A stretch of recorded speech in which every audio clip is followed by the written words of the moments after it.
matter where you are, no matter the platform you're watching on, I hope you are having a great weekend. I hope you've been watching a lot of sports. A lot going on. The Olympics obviously in full go. Team USA putting a lot of medals on the board yesterday. Looking forward to a lot of the action today in the pool and on the track. And of course, we have a full slate of MLB. We're getting started a little bit early today because we have a 12 o'clock baseball game. Giants and Reds close out their series in Cincinnati. That obviously included a no-hitter from Blake Snell earlier this week.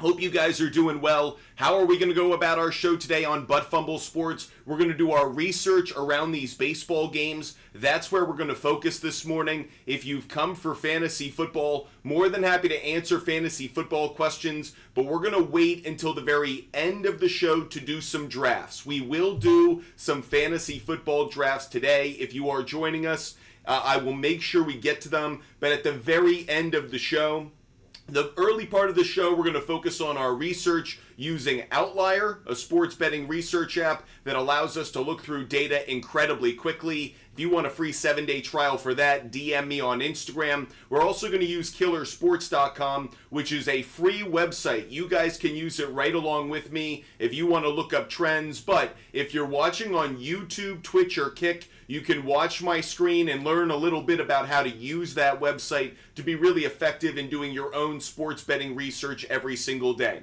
So we're going to use Outlier. We're going to use killersports.com. I have ballparkpal.com over on the side. So we're loaded up and ready to go to do our research. We're going to look at the matchups, the pitching matchups, the trends. We're going to look at the market, how the public and how the sports books would like the outcomes to be. Hopefully we can find some good angles to how we're going to put our bets together.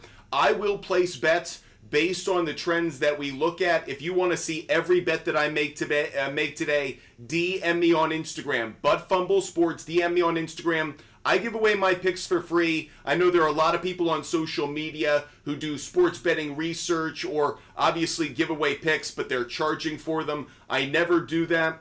If you're a loyal viewer of the show, you know my attitude is you guys work hard for your money. Sports betting should be something that you enjoy and just do in your own time. I do this research whether I'm with you guys on the air or whether I'm doing it on my own. So why not give away the information for free and the picks that I'm placing for free? You can follow me, you can fade me, that's entirely up to you. But my general attitude is I want to empower you guys with research, hopefully give you guys a little bit of understanding as to why I'm placing my bet, and then leave it up to you how you want to do it. Hope you guys love the content and the conversation today. If you do, make sure you hit the follow button. Make sure you subscribe if you're over on YouTube, Twitch, or Kick. Wonderful to have you guys with us every single day that we go live. Hope you guys are excited about the show. We're going to dive into our research. Again, if you want to find my picks every day, they're over on the SHARPZ app or just DM me on Instagram. We do that for free. First game we're going to look at is obviously the first game of the day, 12:05 first pitch between the San Francisco Giants and the Cincinnati Reds. That's Robbie Ray on the mound for the Giants. Carson Spires on the mound for the Cincinnati Reds. Thus far, the market favoring the Cincinnati Reds thus far, 58%. 58% of the money has come down on Cincinnati compared to just 30% of the tickets. So a big discrepancy in public and money. That usually is an indication that the money knows something. Cincinnati Reds should be on our radar despite being an underdog today. If you are going to take the Giants, take them at the -1.5 according to the money. So kind of interesting there. Let's dive into some of the trends around this game.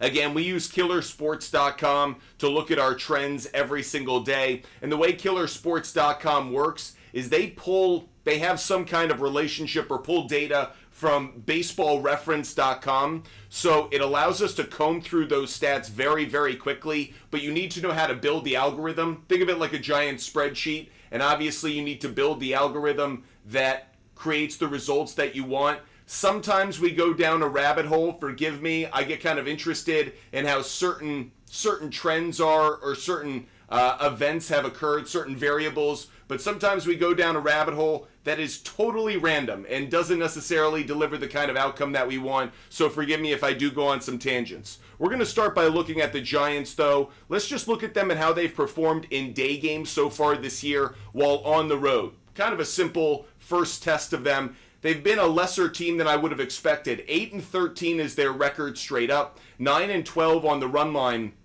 Over has been a very good play. The over is 15-6 when the San Francisco Giants play a day game on the road today. The total for today's game is 9 runs. The weather in Cincinnati expected to favor offense. Likelihood of home runs up 34%. Thank you, D. Turner. The likelihood of overall runs up 15%. So a lot of reason to at least like the over from the initial look. Going back to Outlier really quickly, the market for the over is there. Even though it's set at 9, the money is favoring the over, even though public tickets isn't as favorable. So just like what I'm seeing on that side of things, the over could be a very nice play today. Doubling down on that thought, let's look at it from the Reds' point of view. Again, Reds in day games at home, just starting with the simple look. 9-14 straight up, 8-15 on the run line. 9-13-1 favoring the under, a little bit surprised there. By the way, breaking news in the Olympics, Djokovic has won, Novak Djokovic has won the gold medal. Kind of disappointed there, wanted him to lose, but okay, cool. He won the gold medal. I do want to make note of a few things, though, when it comes to this over-under play for the Giants and Reds game. I'm curious when the Reds are a home dog in a day game. Wow! Interesting trend. Not what I wanted it to be, but in looking at the data here, when the Reds play a home game as an underdog, and that's a day game, the under is 6-0. They have not gone over that total in any day game as a home underdog this year. They're currently a home underdog, at least according to killersports.com. Wow. Interesting trend. Doubling down on that thought, the Reds are just 1-5 straight up when they play a home game as an underdog in a day game. D. Turner, I'll get to your question in just a moment. I definitely want to pay off you contributing to the show. But I'm diving into this total right now. I'm diving into this game. What's interesting is the market's favoring the Reds. BallparkPal.com is favoring the Reds. But the trends are not favoring the Reds, certainly in terms of the straight up. But the over-under really interesting. According to BallparkPal.com, over 9 would be a good play. According to the market, the over 9's a strong play. But according to the trend, the under's been the better play according to the Reds. Now, if I look back on some of these games, 2 of them were played in April. Maybe we can discount them because it was, just different weather. But even in the summer months, 1 in July, 2 in June, they're facing a lefty today. Interestingly enough, the only win, no, that's not true because they have one against Pavetta, but when they played a lefty in a day game at home, the Reds are 1-5 at home against a left-handed pitcher this year in a day game. Again, sometimes you go down a rabbit hole. I'm not necessarily saying that this is something you should follow head first, but just interesting data and interesting trends that we're getting. The Cincinnati Reds have struggled at home against left-handed pitching in day games. If I take this away and it's just at home against left-handed pitching overall, 10-13 straight up, 9-12-2 on the over-under. When they're a home dog against a left-handed starting pitcher, the under is 4-1-2. Straight up, they're 3-4. Run line, they're 3-4. So just kind of interesting seeing how these trends are coming out, at least when it comes to the Red side of things. Let's jump back to the Giants. When the Giants are in a day game as an away favorite, 3-4 straight up, 2-5 on the run line. Over is only 4-3, so that over number that was really big a moment ago shrinks when they're an away favorite. They were 15-6 just on the road in a day game. Once you make them an away favorite, that's only 4-3. So that under starting to look better and better. Kind of interesting because I kind of want to be on both sides of it. There's something that tells me I would like to be over 7.5, over 8, and probably under 10.5, under 11, somewhere living in that 9, 10, run range. But let's go to the starting pitchers here, because I don't want to focus too much on what the teams have done historically. Let's dive into the two starting pitchers. We start with Robbie Ray.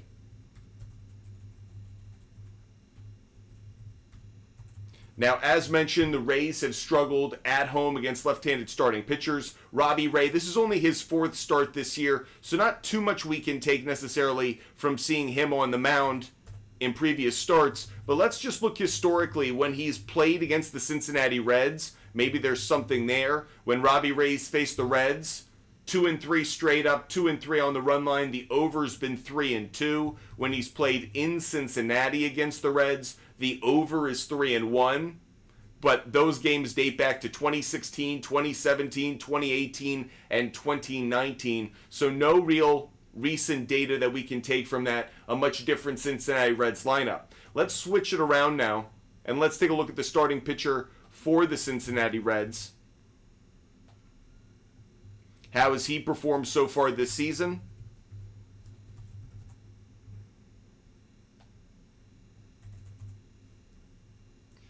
He's made just 6 starts, 4-2 straight up, 4-2 on the run line. Over slightly better. Nothing we can really take from that. The average total in the games he's pitched this year is right around 9-10 runs. The final scores have been 6.5 runs in favor of the Reds, 3.8 in favor of their opponent. But that said, living around that average over the course of his 6 starts, again, I'm kind of believing what I put out a moment ago.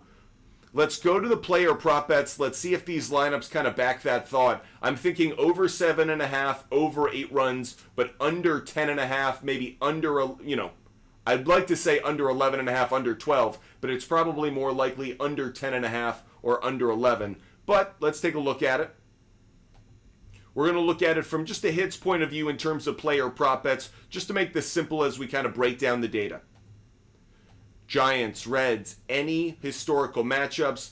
Nope, not in terms of the Giants side. Giants haven't faced the starting pitcher of the Reds against right-handed pitching this year.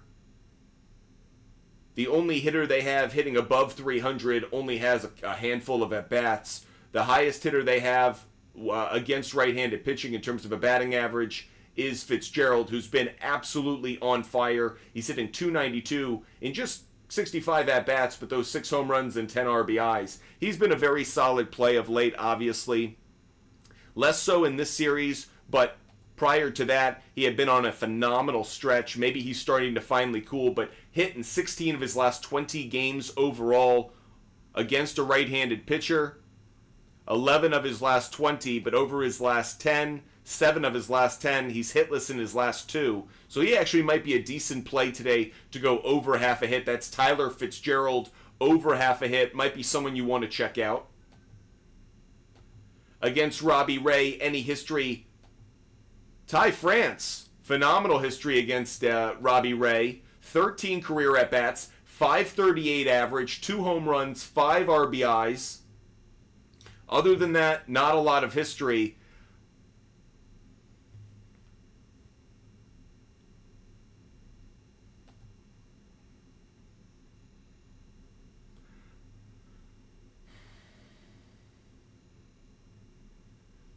It's a tricky game to bet. It's not one I'm going to put up on my big board in terms of a bet that I would make. Don't feel confident enough. I'm just seeing conflicting information. Ty France, I'd take over half a hit. Ty France over half a hit is absolutely worth it. I'd also probably go with Tyler Fitzgerald. Won't make the big board, but certainly someone I would actually put. Let me clear this out. But Ty France would make the big board, as well as Tyler Fitzgerald over half a hit. 2 players I like today. Appreciate you guys being with us. We didn't make a bet on that game, but we went through the research to give you guys an indication of what we're thinking. Feels like it's going to be around an 8, 9, 10 run game. I think I'm favoring the over 7.5, over 8. I think I'm favoring the under 10.5 if I'm able to live within that kind of boundary or set the market there. But personally, not a game I want to buy into because I'm just not seeing enough right now to really back. I think there's a lot of indications that suggest the under, but the weather in Cincinnati, day game, I revert back for a moment.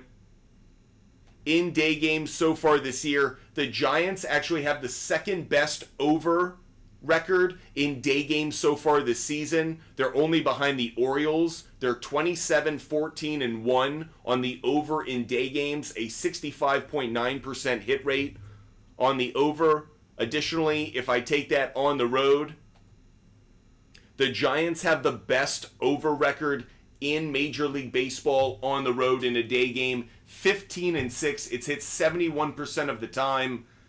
The data is saying take the over, but if I broke it down by the pitching matchup, if I really dove down into some of the things around the Cincinnati Reds, the under, so there's just conflict there. I'd probably lean towards the over if I had to go in any direction. If you're like, pick one side or another, I would lean more towards the over based on the history of the Giants, but it's a reason why I'm avoiding the game altogether. Let's get to your questions now, though. D. Turner, thanks for being so patient. Thoughts on Max Fried, 4.5 strikeouts? I feel like that's low for him, even coming back. Well, maybe it's because he's on that, he might be on a pitch count total that limits his opportunity to get strikeouts. But let's dive into this really quickly. D. Turner, certainly appreciate the loyalty and support you show us. That goes for every member of the Butt Fumble sports community. We are so grateful that you guys take time out of your day to listen to me talk about sports and listen to me talk about what's going on in the sports world, whether it's sports betting or fantasy sports. First of all, only one hitter in the lineup to be concerned about when it comes to Max Fried, but he doesn't have a great strikeout history against too many of these hitters. You know, for most of these guys, it's one or two at-bats and a strikeout. But Jesus Sanchez has rocked his world. 7 at-bats, 571 average, 1 home run, 2 RBIs. While we're here, I'm going to get back to your question in a moment. Jesus Sanchez, I'm taking his bet today on over half a hit. Putting him up on the board while we're just looking at it. Jesus Sanchez, over half a hit. Great numbers against Max Fried. That certainly stands out. 7 at-bats, that's not as small a sample size as it may sound. Given the history of baseball, you're seeing 3-4 pitches per at-bat. So in 7 at-bats, you're seeing enough where you're getting a sense of his release point. If you're hitting 571 in those at-bats, feel very confident that he's good for a hit today. Getting back to your question, though, Max Fried on strikeouts, you're saying you're seeing it at 4.5 right now. That's available on just FanDuel. For a number of these, you can actually find it at 3.5. So, interesting where you're seeing it. He's really lived at that 4 number. Hold on one second. When he's pitched against Arizona, he had a stretch against 3. If you consider the Pittsburgh Pirates, that might have been a Paul Skeens game. That 2-1 final, I think it was. So you consider them a quality opponent. When he's faced a quality opponent, he's been sub 4.5 strikeouts. Diamondbacks are a good team, don't get me wrong, but they're not the quality of opponent that the Yankees or the Phillies or the Orioles are.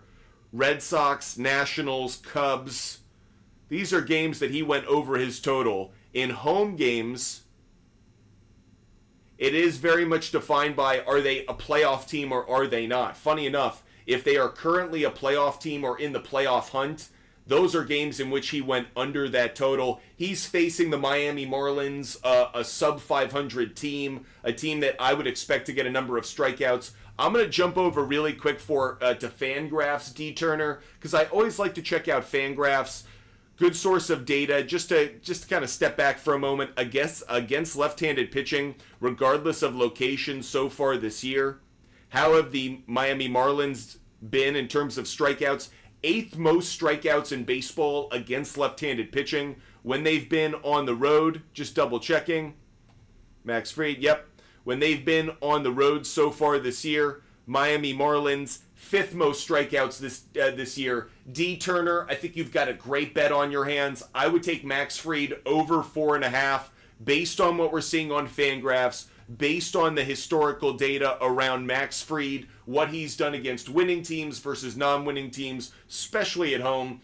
Unfortunately, this opened at 3.5 and has moved up in some places. If you can get it at 3.5, take it. 4.5, perfectly fine as well, I think. Obviously, just not as favorable for you.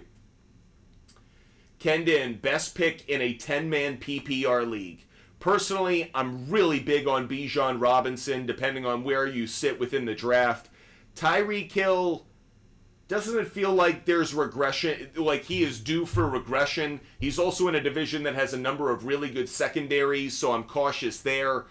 Mouths to feed in Miami will probably play a factor as well, and can he stay healthy? I know he'll probably have some monster games that could, on its own, win you some weeks, and that's why you do draft him within the top 4, top 5. But I think Bijan has the ability to stay healthy as a young player. I think he is absolutely going to enter his prime very, very quickly. He was held back by the offensive scheme last year and the quarterback play of Desmond Ridder. That is not going to be the case this year. Very high on Bijan, very high on Breece Hall, very high on Jahmyr Gibbs. Three players that are young, are talented in a multitude of ways, but I'm not saying anything that everyone else isn't saying. I think the sleepers in this draft are really going to come between round 7 and 10 this year, and that's where we're going to either see some players fall just because people aren't paying attention. A guy on my radar right now, based on the few drafts I've done so far, Amari Cooper. Amari Cooper, he just puts up consistent numbers every year, and he doesn't get talked about, and he has decent chemistry with whatever quarterback is under center. So keep your eyes on Amari Cooper. Keep your eyes on the Browns offense in general, because Deshaun Watson, he can show up or he can have a dud of a game, but they just seem to be very consistent. And Njoku, they just added Jerry Jeudy. Maybe that means Amari Cooper isn't targeted as much. I don't necessarily think so. I think they really have two different skill sets. So I think the Browns offense could be dynamic. I think the Browns in general, if Deshaun Watson could just play average football, could just play mediocre, like not bad football. He doesn't have to play great, but if he plays not bad football, the Cleveland Browns could be a really dangerous team. You could argue they're going to be a top 4, top 5 defense. If Nick Chubb comes back, they have enough in the backfield to balance what is ultimately a pretty good passing offense if Deshaun Watson doesn't poop his pants. Big question mark on that. Arctic Tiger wants to ask about, by the way, again, D. Turner, to your question, Max Fried. Max Fried, we like the over on the 4.5 strikeouts. I'm willing to put that up on the board. We're not usually ones to put those kinds of bets up on the board these days, but I'm willing to take Max Fried over 4.5 strikeouts. Good bet, D. Turner. Shout out to you. A D. Turner special there. Hope you're having a great Sunday wherever you're watching. Arctic Tiger is asking about Paul Skeens when it comes to strikeouts. Let's go check out the ace of the Pittsburgh Pirates staff.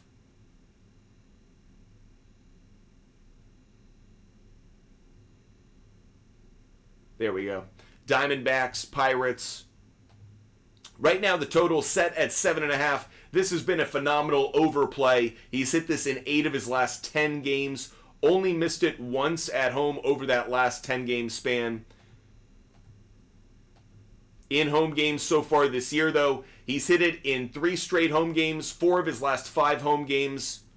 He's really been living around that 7-8 strikeout total. So this is marketed correctly, but if you could get the over 6.5, which is available in some places, DraftKings actually has this. So I'm going to add that. I like the Paul Skeens over 6.5 strikeouts. That's been a very strong play at home. It's hit in 6 of the 7 home games that he's pitched in. Now, against right-handed pitching, we'll go back to Fangraphs here. Against a right-handed pitcher so far this year, where are the Diamondbacks in terms of strikeouts? They're the 4th lowest. They're one of the best teams against right-handed pitchers in terms of strikeouts. Does that deter me from making the bet? Let's see. Right-handed pitcher on the road for them. Okay. 20th, so they're better at home against right-handed pitching when it comes to avoiding strikeouts. On the road, a bit more susceptible to it. I would still take the over at the 6.5. Over 7.5, I don't like the market there, but over 6.5 is available at minus 180. I don't hate that bet. It's available at minus 205 on DraftKings. What I'd probably do is I'd have some fun, and I'd put it into some 2-leg parlays. Do it with something that I felt very safe about. What's something I feel very safe about, you might ask? I would do like Yankees on the money line. Really quick, Yankees on the money line. Garrett Cole making a start in this game. That may be one. The Houston Astros on the money line, maybe one. These are very heavy money line plays, so if you're into heavy money line plays, now be careful because those could obviously have their upsets there. But my only point is, if you're looking for a nice pairing of two flavors of bets, Paul Skeens over 6.5 strikeouts and maybe a nice safe money line play would be a way to go. Appreciate you guys being with us. Let's get back to some of your questions. Timbo, how about Skeens 18.5 outs? 18.5 outs is a much harder. He's hit this in 3 straight home games. I don't like making these kinds of bets, to be honest with you, for a number of reasons.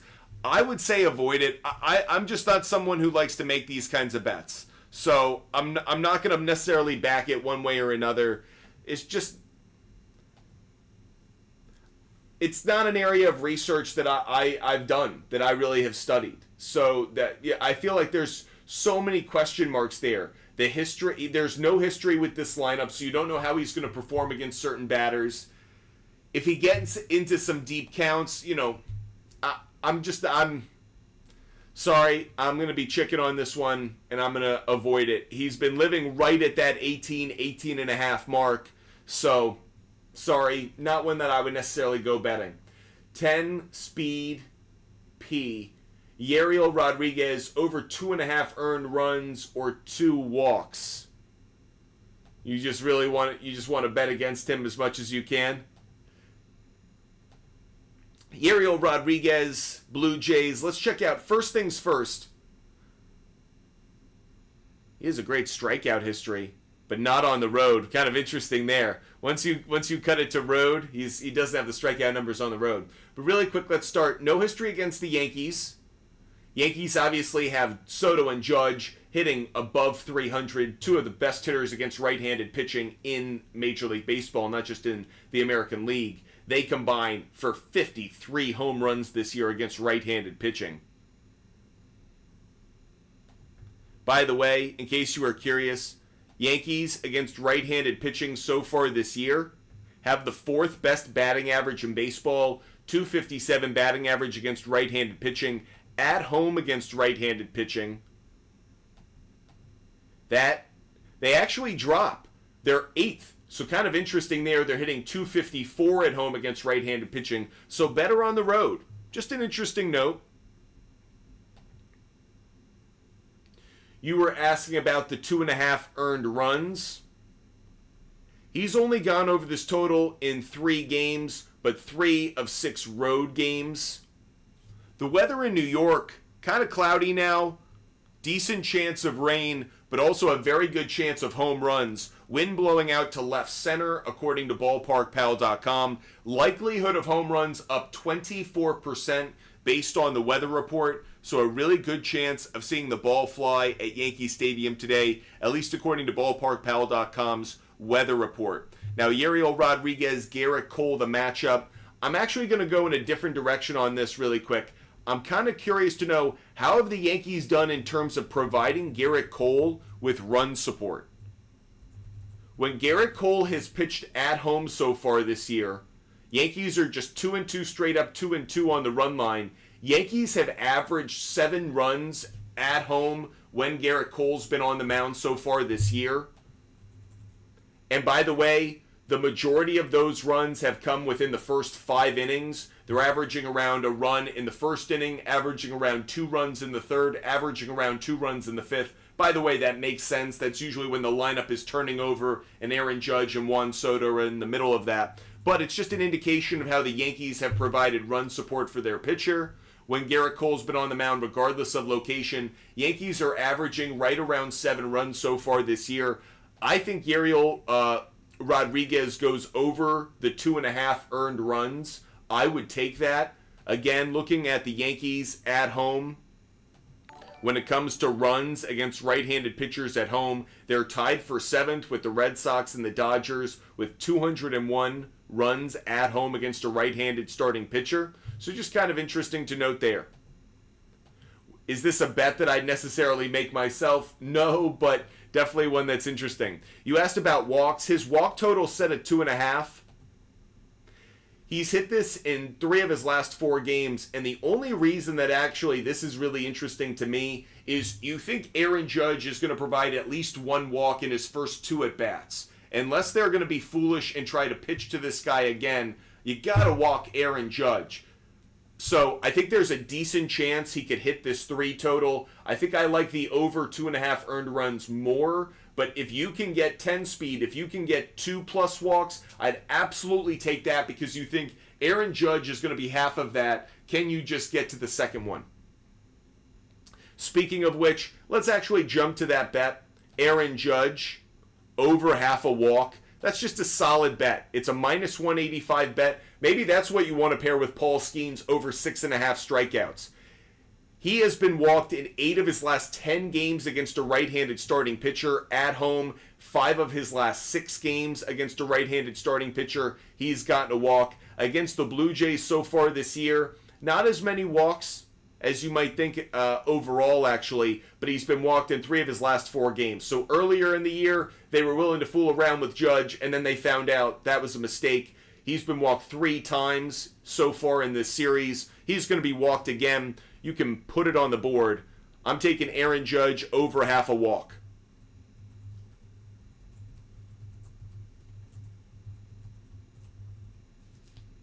We're getting to some interesting bets today. We're doing strikeouts, we're doing earned runs, we're doing walks. Different kind of show today. By the way, if you did come to do some fantasy football drafting with us today, we're going to do that at the very end of the show. We're focused on our sports betting research at the beginning of the show, but if you guys want to join some fantasy football leagues with us on Rival Fantasy, DM me on Instagram throughout the show, and we will get you guys into some leagues. The moment that you guys fill up a league, we're going to draft, but we're going to focus on that towards the end of the show. If you guys want to get every bet that I make every single day, regardless of the odds, regardless of the type of bet, I give away my picks for free every day. So just DM me on Instagram. Butt Fumble Sports is my company. Butt Fumble Sports is my handle on TikTok, Instagram, YouTube. Just DM me on Instagram, and I will give away my picks for free every single day. You can follow them, you can fade them. That's entirely up to you, but at least you'll know the bets that I like based on the trends, data, matchups, all the information that we get our hands on every single day. I certainly appreciate you guys joining us across all of our platforms. Joe Warren is watching over on YouTube. Appreciate those watching on YouTube. Getting to a couple of your questions. You're asking about any good player prop bets in the Orioles and the Guardians game. Let's go take a look at it. Orioles and Guardians has been a wacky series. Just a reminder of how good the Guardians are. I know the Orioles continue to be one of the best teams in baseball, but the Guardians are the best team in baseball, and we need to start making note of that in our bets, because every time we seem to discount them, they remind us that they can go with the elite across this league and take them toe for toe, especially at home. By the way, Andres Jimenez has a hit in 9 of his last 10 games. I bet him accidentally yesterday. Breaking news, Scotty Scheffler has won the gold for Team USA. So we had some breaking news earlier about Novak Djokovic winning the gold in tennis, men's tennis. We have breaking news in men's golf. Scotty Scheffler gets the gold. Way to go, Team USA. Way to go, Scotty Scheffler. You can't keep a good man down. So even though the Popo tried to lock him up, dude just wins gold for Team USA. So put that in your pipe and smoke it, police from Kentucky. Anyways, getting back to what we're talking about now. Andres Jimenez has a hit in 9 of his last 10 games. So definitely something that we like. He's going up against a right-handed starter today in Corbin Burns, Cy Young candidate, but Jimenez has a hit in 8 straight games against a right-handed starting pitcher. In his career against Corbin Burns, Jimenez is 2 for 5. Small sample size, good sample size. OPS 1.2. I like it. So I'm going to put this one up on my board, adding this one to my basket of picks over here on Outlier. That's Andres Jimenez, over half a hit. Safe play, not getting crazy with it, but this is available at minus 119 on Prize Picks, minus 189, minus 190 across Caesars, FanDuel, DraftKings, and BetMGM. So you're in a sub minus 200 market. Again, this may be something you want to pair with something else from this game or one of the other picks that you may like, but this is a decent parlay play to consider. Speaking of which, there are a couple players from the Guardians who actually have some good numbers. Josh Naylor, 2 for 5 against Corbin Burns. That includes a home run. He has a hit in 8 of his last 10 games. He has a hit in 7 straight games. And against a right-handed pitcher, he's on a 4-game hitting streak. At home against a right-handed pitcher, a 3-game hitting streak. Against the Baltimore Orioles, has a hit in 3 straight games against the O's. 4 of his last 6 games at home against the O's. Keep your eye on Josh Naylor for over half a hit as well. Josh Naylor over half a hit. Decent play to look at based on his history against Corbin Burns. So, to our question from Joe Warren, 2 plays that I like. Andres Jimenez, over half a hit. Josh Naylor, over half a hit. That's on the Guardians side of things. Naylor hitting 262 against righties. We like that. Jimenez, 246, but again, he's on that hot streak. Flipping it over, looking at the Orioles side of things, no history against Gavin Williams, but against right-handed pitching, Gunnar Henderson, obviously a player we're keeping our eye on. He was slumping there for a little bit, getting back to playing well, though. Hit in 9 of his last 10 games, including a multi-hit game in 3 of his last 4. Only game he missed, he didn't have a hit in the second game of this series against the Guardians.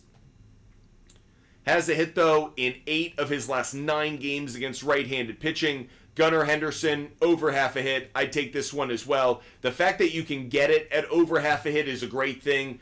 This opened at 1.5, came down to half, came back up to 1.5. So there's just good value at it right now at over half a hit on Gunnar Henderson. Get it while you can.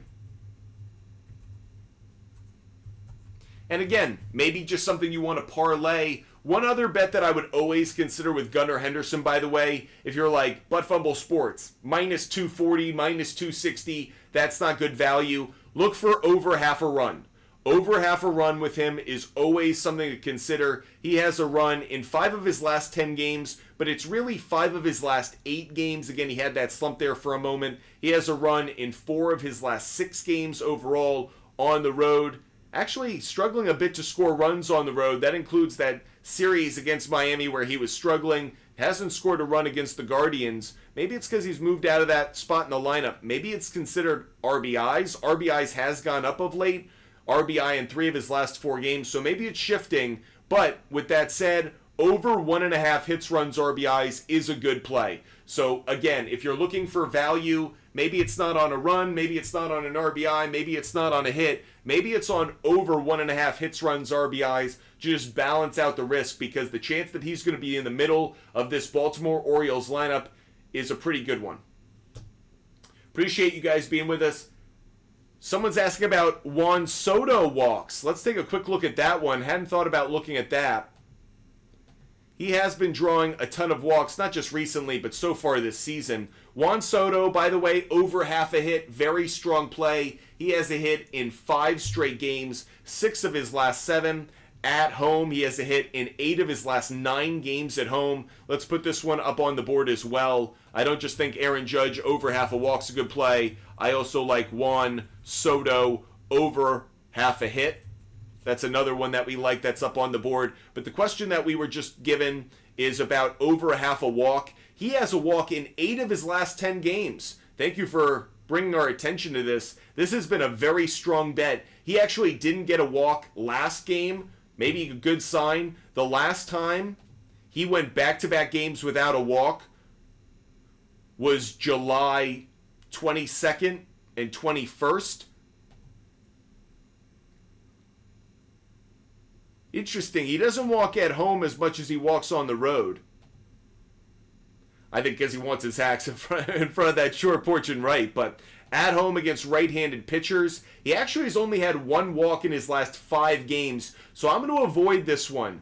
Probably again because I think Juan Soto gets in a bit of swing mode at home against a right-handed pitcher, thinking he can pull that ball into the short porch and take advantage of it for home runs. But when he gets on the road, this is a better bet. So what I would say to that question is maybe put it in the back of your mind, put a little post-it note to the side saying, consider Juan Soto when the Yankees go back on the road for over half a walk. But for today, not one that I'm necessarily going to go with. Could cash, but not one I'm going to lean towards. I like Judge over half a walk, given that they're almost at the same market. Minus 175, minus 185. Not a big difference there. You could probably pair it, by the way, with something else, but I like Judge over half a walk a whole lot more. The fact that Judge over half a walk is only minus 185, very surprising. At this point, if I were a sports book, I'd make it minus 200 or more. Maybe they're trying to incentivize some people to take it, but I think they're going to be paying out some tickets on it.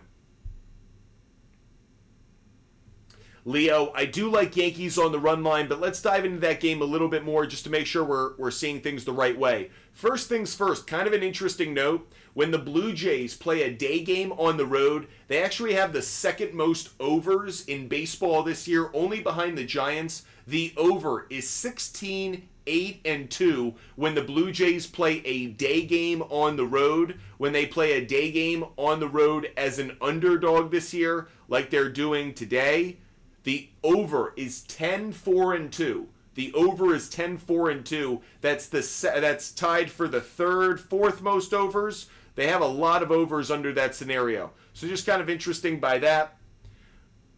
Now, Garrett Cole's on the mound, so that may change some things for you, but the over's actually been a decent play in Garrett Cole starts this year. The over is 5 and 2 when Garrett Cole has pitched so far this season. However, his 2 unders did come at home, and they came in 3 of his last 4 starts. Kind of hard to determine whether the over or the under is a good play, given on Garrett Cole coming back from body fatigue, coming back from being sick. Not sure what we can really expect from him. So I'm not going to make this so much about Garrett Cole right now. I'm going to make it about Garrett Cole's past. How has he done against the Blue Jays in his career? The over 9 and 8, just slightly better. By the way, Garrett Cole against the Blue Jays in his career is 11 and 6 straight up, so a great record. When he's pitched against the Blue Jays at home, though, 5 and 4 straight up. 3 and 6 on the run line. Overs 5 and 4. Really interesting. So he's actually had his struggles. He's better pitching in Toronto against the Blue Jays than he is pitching at home against the Blue Jays. Really interested by that. By the way, the line for this game is an enormous minus 225. When Garrett Cole is pitched with a line that high or more, he's 49 and 14 straight up. When he's pitched with that total at home, 35 and 9 straight up.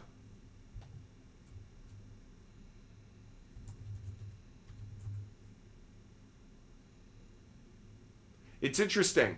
You just dive into some of these trends and you come up with interesting things. So anyways, Garrett Cole, though, the over's been a much better play so far this year in his starts. A lot of that has to do with the Yankees providing a lot of run support for him. Let's look at it from the other side, though. Let's look at it from Yariel Rodriguez's point of view.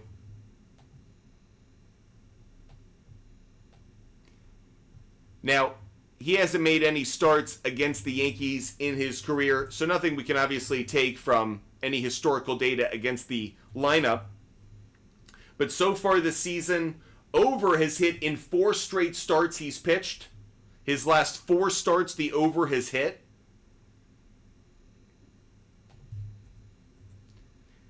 In his starts so far this year, the average total is 8.5 runs. Blue Jays are averaging about 4 runs in his start. The opponent's averaging about 4.5. The total for this game is set at 9.5. When he's had a total greater or equal to 9 runs, it's only happened once, the under hit. I'm going to go back to Garrett Cole. I want to see how that's been. When the total's been 9 runs or more.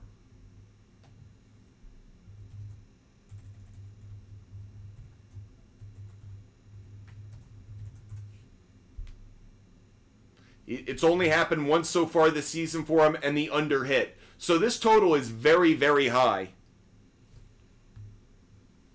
I like the Yankees on the money line. I like the Yankees on the money line. I like the Yankees on the money line.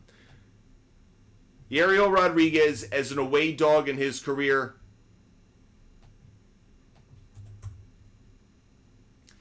0-3 straight up.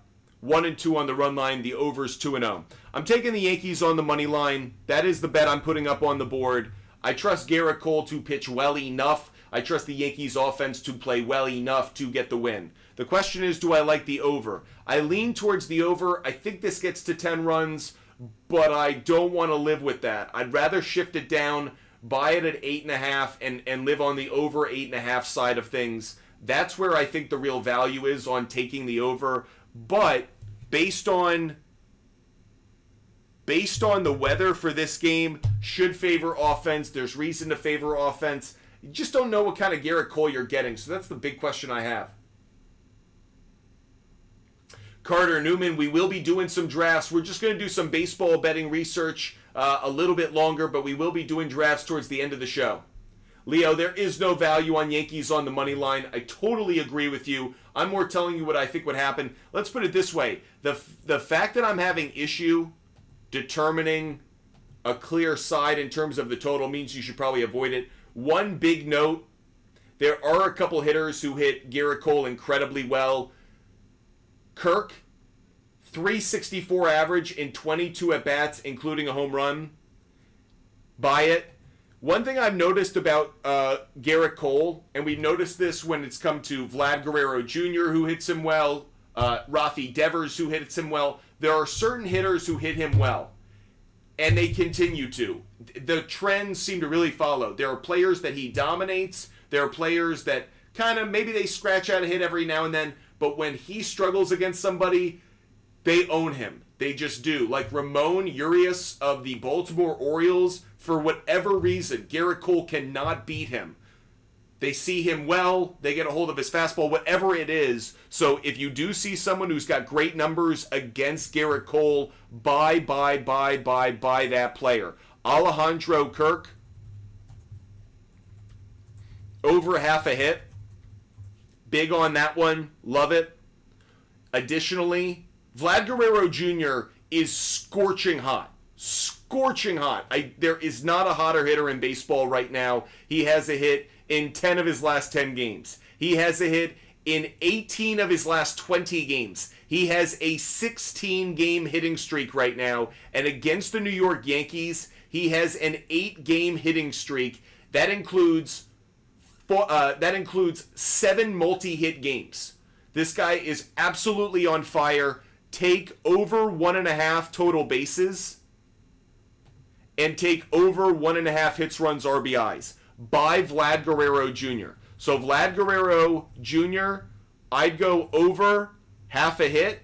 I'd also go Vlad Guerrero Jr. over 1.5 bases. And I'd go Vlad Guerrero Jr.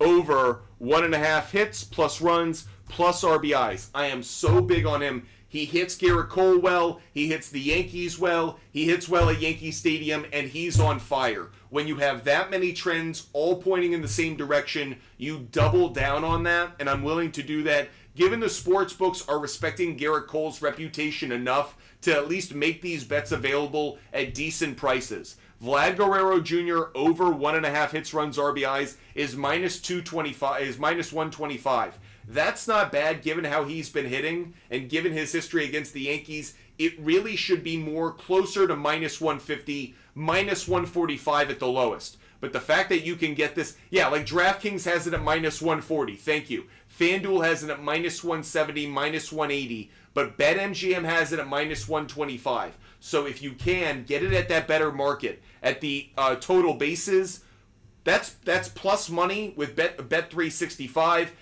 DraftKings has it at even money. Caesars, FanDuel, and Underdog, they're on the negative side. That tells you how hot he is. So if you can get him at a decent number, go get the market around Vlad Guerrero Jr. I could not be higher on him today. Any opinions on the Cubs today with Justin Steele throwing? So this is the Sunday night baseball game of the week. Cardinals, Cubs. Looking at the matchup, first things first, the weather in Chicago for this game. Wind expected to be blowing in, a night game, so it should be cooled off from the day. So don't expect the ball to be flying at the same rate that it would be if this were a day game. Miles Mikolas, Justin Steele on the mound. According to ballparkpal.com, the simulations favor the Cubs. According to the market, favors the Cubs. A lot of this has to do with the fact that the Cubs have been one of the hottest teams across baseball. Let's take a look at the Cardinals. In night games so far this year, when they've been an away underdog, I want to look at an away underdog in night games so far this year.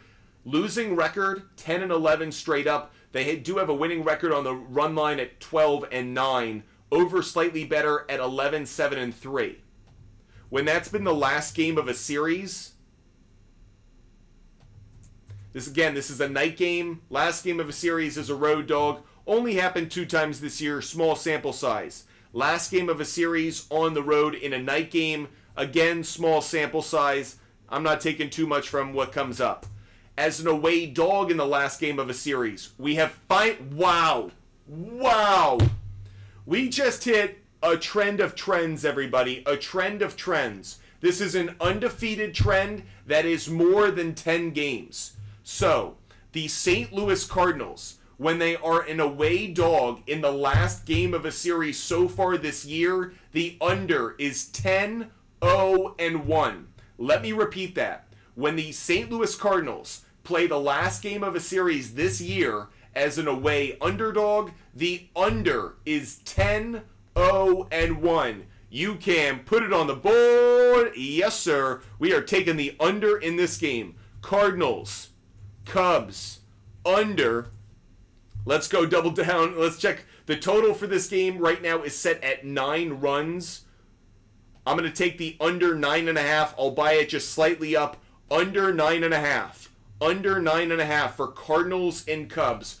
That's under 9.5 for the Cardinals and the Cubs. That is a phenomenal trend that we just came across. Again, for those that just missed it, when the Cardinals are a road underdog in the last game of a series this season, the under is 10-0-1.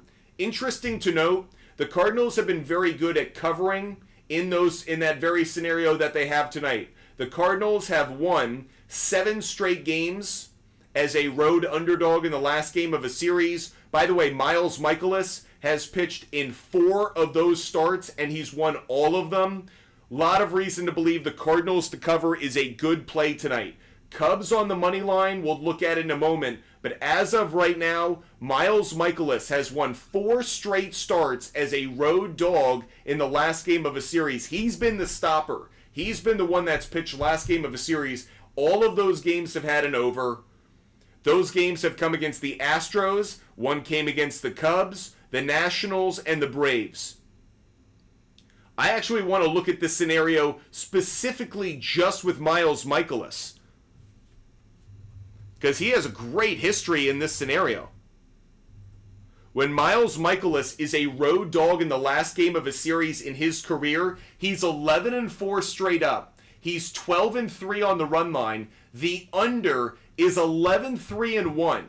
The under. Whoa! The under is 11-0-1 in his last 12 starts as a road dog in the last game of a series. This is my favorite bet of the day. This is by far my favorite bet of the day. Cardinals, Cubs, under 9.5. If you take it under 9, I'm cool with it. If you take it under 8.5, I'm cool with it. But under 9.5, I think is the safest. I don't think the water comes up to that level.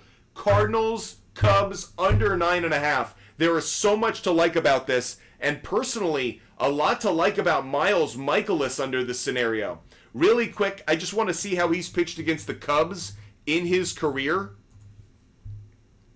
He's 13-7 straight up. 9-11 on the run line. The under is 14-6 when he pitches against the Cubs. When he's pitched against the Cubs at Wrigley, He's 5-4 straight up, 5-4 on the run line. The under 6-3 when he's an underdog against the Cubs. The under is 6-1 when he's an underdog against the Cubs. He's won 3 straight starts as an underdog against the Cubs. He's covered four of his last 7 starts against them, which isn't great. But those were 2-run differences there. Let's look at Justin Steele. Personally, there's a lot of reason right now for me to be believing that the Cardinals are going to cover this game. My favorite bet's the under. The under. Cardinals and Cubs under 9.5 is just a great play. Let's go to the Cubs, though. Night game, home favorite in a night game. So far this year, the over's been better in this scenario. You knew that would be the case. The over is 10-5-1 when the Cubs play a home game as a favorite at night. 10-6 straight up, 4-12 on the run line. It's kind of lining up with what we're thinking right now, which is I could see the Cubs being the money line play, but I kind of like the Cardinals plus 1.5 more. I certainly like the under when the Cubs play the last game of a series as a home favorite. Wow. Okay. When the Cubs play a night game, last game of a series, night game as a home favorite, they're 0-3 on the run line. Small sample size, but just interesting. How about when they're a home favorite, last game of a series, regardless of time of day? 1-10 on the run line. We have another super trend here. So the under has hit in 2, 4, 6, 8 of the last 12 games against 8 of the last 10 games. The under has hit when they're a home favorite, last game of a series. And when it comes to the run line, they have covered the run line just once in their last 11 games as a home favorite, last game of a series. Looking at the market for this one, I like the Cardinals to cover. I'm gonna take a flyer on it. I'm gonna take Cardinals plus 1.5. I see some value here in terms of the trends. Cardinals plus 1.5. Now, the Cubs. To the point about the Cubs on the money line, I can be talked into that because of how they've played recently. At home, as a favorite, they've only won 2, though, of their last 6 games as a home favorite.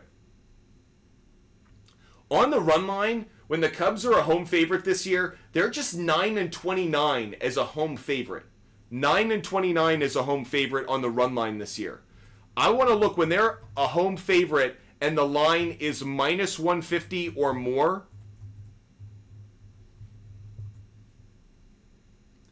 They are 11-2 straight up when the line is minus 150 or more. Justin Steele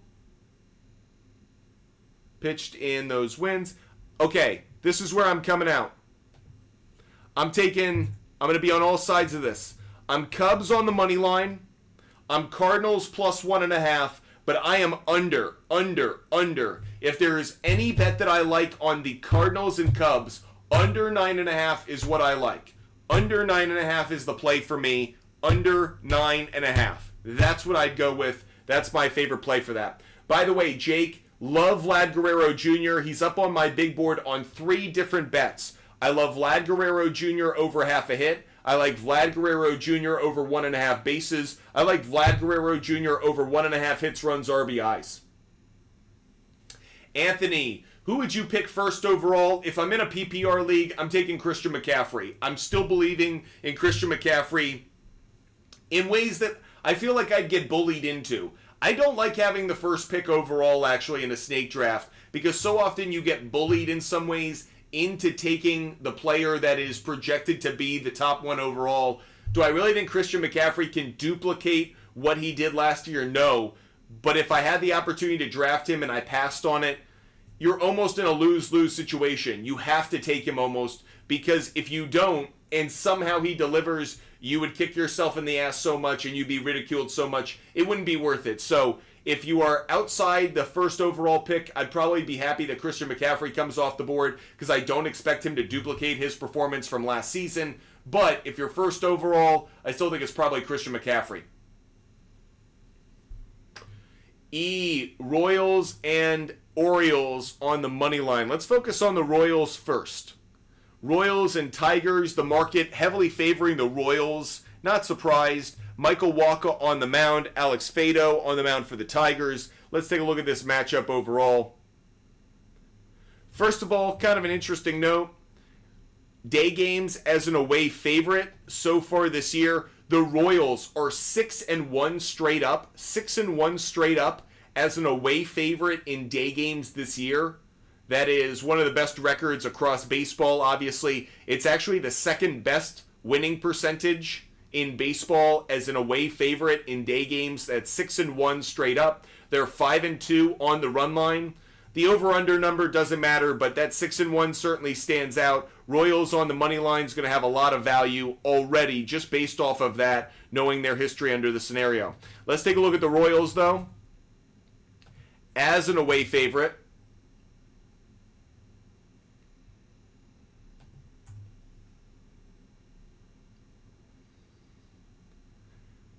they're a favorite of -150. When they're a favorite of -150 or more, they're 8-5 so far this year. They've won 5 straight under this scenario. When they've played against a division opponent under this scenario, they're 6-1 straight up. Obviously, most of those wins came against the White Sox, but I will take Royals on the money line. I'm going to be quick about this one. Royals on the money line does make the big board. Let's quickly jump on over, though, to the player prop bets for this game. This is a 1:40 start. By the way, we're probably going to be on for another half hour doing sports betting research, and then we're going to jump into some drafts. We're going to jump into some fantasy drafts. So if you're here for fantasy drafts, we're probably 20, 30 minutes away from that. By the way, Tigers actually have some great numbers against Michael Wacha. Keith, 3 for 5. Perez, 2 for 6 with a home run. Baez, 12 at-bats, 417 average. Is he in the lineup? Javier Baez actually is a good bet today. Believe it or not. Wouldn't usually say that, but Javi Baez, very good bet today. So if you're looking for a bit of a flyer, Javi Baez is a good play. Royals don't have any, if they have history against the starting pitcher, he hasn't been posted yet. I do like the Royals on the money line. I'm not overly concerned about it. I will flip it around just to see how the Tigers have done. By the way, when the Tigers have been a home dog in day games so far this year, to give them the treatment we just gave the Royals, they're 4-6 straight up in day games as a dog. Tigers at home. Tigers as a home dog, 10-12 straight up, 11-11 on the run line. They've lost 4 of their last 5 games as a home dog. When it's the last game of a series as a home dog, 2-3 straight up, 2-3 on the run line. The unders hit in 4 straight. When the line's less than or equal to 130, 10-6. Interesting. It's better than I thought it was going to be. How about when it's greater than 120? Wow, okay, we have another super trend here. When the Tigers have been an underdog of a line of 120 or more, they are 1-9 straight up. 1-9 straight up when the line is 120 or more. The line for this game that I'm seeing on the website that I just did the research, killersports.com, has it at 125. Ballpark Pal has it at 128. The only win that they actually got came at a 120 line. That came against the Guardians back on July. So if the line is greater than 120, they are 0-9 straight up. This is another super trend, everybody. Another super trend. I got to put this bet in right now. This is a super trend. There are 2 super trends of the day that we found so far. Cardinals and Cubs under 9.5 or under 9. And taking the Royals on the money line is a super trend as well.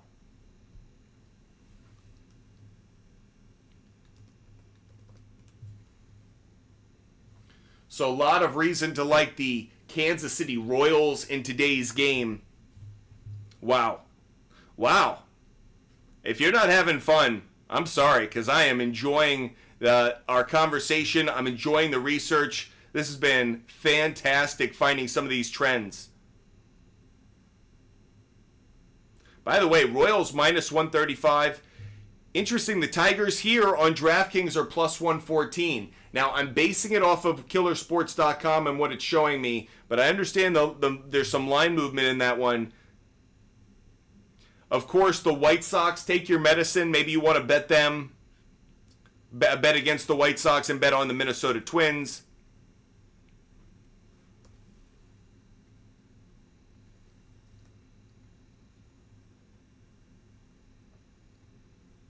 I'm actually going to I want to place a bet on the side right here. I'm going to go under 9.5 on DraftKings for Cubs and Cards. Cubs and Cards under 9.5. I'll take the Twins on the money line. I'm going to take the Royals on the money line. And I'm going to put together some other parlays. I'll take the Yankees on the money line. I'll take the Braves on the money line.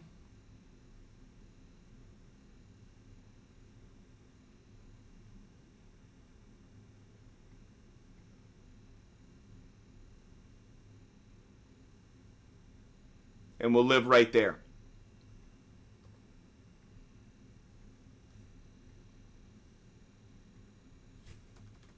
And I'm going to place some of these bets right now.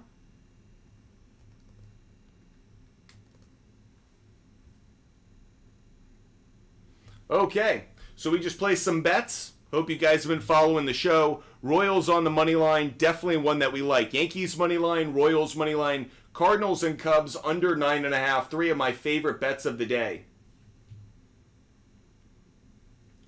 Romeo, Jays over. We looked at it in both ways. I leaned towards the over in that game. In the Yankees and the Blue Jays game, I leaned towards the over. I didn't put it up on my big board because not sure which Garrett Cole I'm getting, but certainly stands out to me as a play that you could make. Ben, rate my draft. Mahomes, Gibbs, Achan, Chase, Neighbors, McBride. Love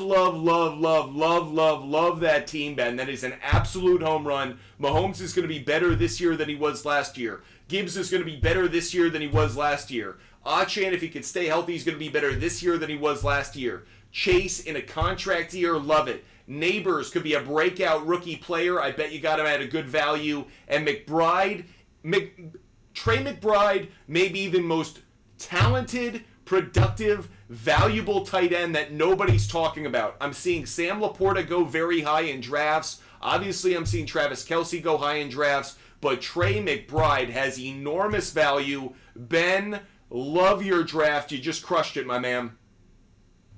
Romeo asking about Red Sox, Rangers on the over-under. Let's take a look at it. By the way, one of the most interesting trends across baseball this year, the Boston Red Sox are not just great on Sundays. The Red Sox are 15-3 on Sundays this year. But when the Red Sox play on the road on a Sunday, the Boston Red Sox are 8-1. Not only straight up, the Red Sox are 8-1 on the run line on Sundays. The Red Sox, to repeat that, the Boston Red Sox are 8-1 on the run line on Sundays. They are an underdog right now, so maybe a good play to take them, just given their history so far this season. I'm going to add that to another bet that I want to make now, because that Red Sox history just stands out. They've had enormous history and success on the run line on Sundays as an underdog. When they are an underdog on Sundays, a road underdog on Sundays rather, they are they are 5-1 straight up, 5-1 on the run line. So definitely something that I'm focused on. Adding just a few more, Max Fried and those Braves, the Royals.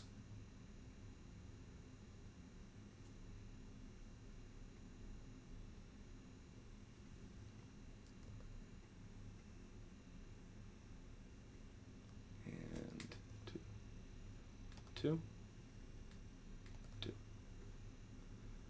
Wonderful. So we're focused on the over-under, though, in those games. So when the Red Sox are a road dog. So far this year, 3-3 on the total on Sundays. Nothing we can really take from that. But let's dive into the trends for the teams. Red Sox, when they are an away dog in a day game so far this year, I know this is played in a dome, 5-4 straight up, 5-4 on the run line. The over is hit in 4 straight games on the road as an underdog in day games so far this year. When they've played as a road dog and they faced a right-handed starting pitcher, this is on the road as an underdog. The under slightly better. Red Sox are actually 15-7 on the run line against right-handed pitching on the road as an underdog. Nick Pivetta, let's go dive into his stats right now. Kind of curious in his career when Nick Pivetta has been a road dog. He has a losing record, winning on the run line.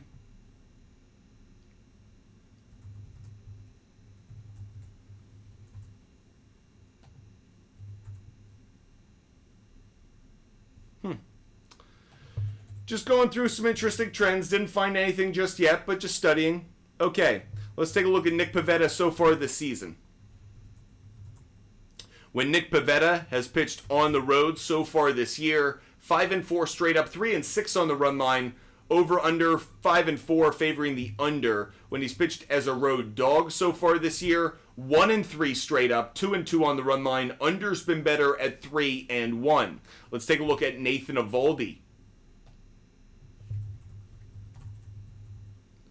Nathan Eovaldi, so far this year, 12-7 straight up, 9-10 on the run line. Under slightly better at 10-8-2 when he's pitched at home this year. 9-3 straight up, 7-5 on the run line. Under better at 7-4-1, though the over is hit in 3 straight home starts. When he's pitched as a home favorite, he is 8-2 straight up, 6-4 on the run line. The under's been better at 6-3-1, but the over is hit in 3 of his last 4 starts, and the one that it didn't hit was a push. So he was a very good underplay at home earlier this year. Then the over started to become a better play of late. Interesting to note, though, those starts came against the White Sox, the Rays, the Royals, and the Giants.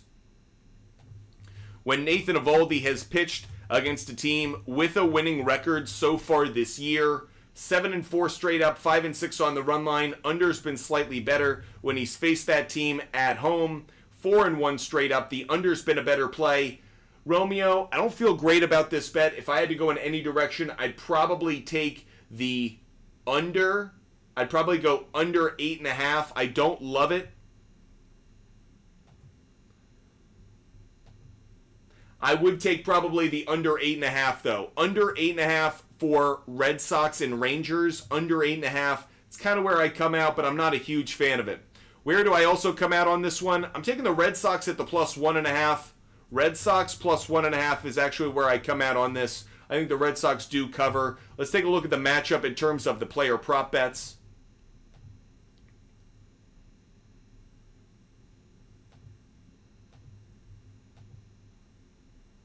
Nathan Eovaldi, who hits him well. Masataka Yoshida, Connor Wong. I'd take Masataka Yoshida. He has a 3-game slump. That's his longest slump of the season, actually, against right-handed pitching. Longest slump of the year was only 2 games. Masataka Yoshida, over half a hit. Masataka Yoshida, over half a hit. I would take that. I'd even put that one up on the board as well. That's Masataka Yoshida, over half a hit. On the other side of things, the Texas Rangers against Pivetta. Rex Grossman hits him well. Marcus Semien hits him pretty well. Nathaniel Lowe, that's who I'm really looking at. Over half a hit. He has a hit in 6 of his last 10 games, but against right-handed pitching, 7 of his last 10. At home, 9 of his last 10. That's what we're looking for. Nathaniel Lowe, I'm putting him up on the board as well. Nathaniel Lowe, over half a hit. But if I had to lean in any direction, I'd probably take the under in that game and the Red Sox to cover. Red Sox plus 1.5. Rangers on the money line feels like a better play if you are looking for that. Appreciate you guys being with us. Hope you guys are enjoying the game. Where is the over-under 9.5 cards? You can find that on DraftKings. You're just going to have to move the line a little bit, but you can usually change the odds to get what you want if you go to the sports book that is best for you.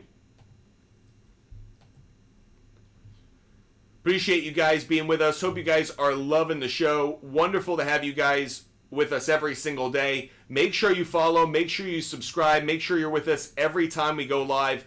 We are now going to start loading up a fantasy football draft. So if you guys want to join a fantasy football league with us, Butt Fumble Sports does fantasy football leagues that run all season long. If you want to participate with us, DM me right now, Butt Fumble Sports on Instagram. We are going to start a new league. This is going to be a 10-team PPR league. 10-team PPR snake draft. We are going to get that started the moment it fills up. So the way we do things here is I let you guys participate. The moment it fills, we start the draft. We are going to get that started right now. So if you guys want to participate in a fantasy football league against Butt Fumble Sports, last year Rival Fantasy paid out for winners. I make no promises about this year, but let's see. It's going to be a free league. If you guys want to participate, we are locked in and ready to go. All you got to do is DM me on Instagram. I know Carter Newman is already excited about it. So Carter Newman, you're getting a link to it. If you guys want to participate, make sure you DM me on Instagram. So Butt Fumble Sports, DM me on Instagram if you want to participate in this fantasy football league.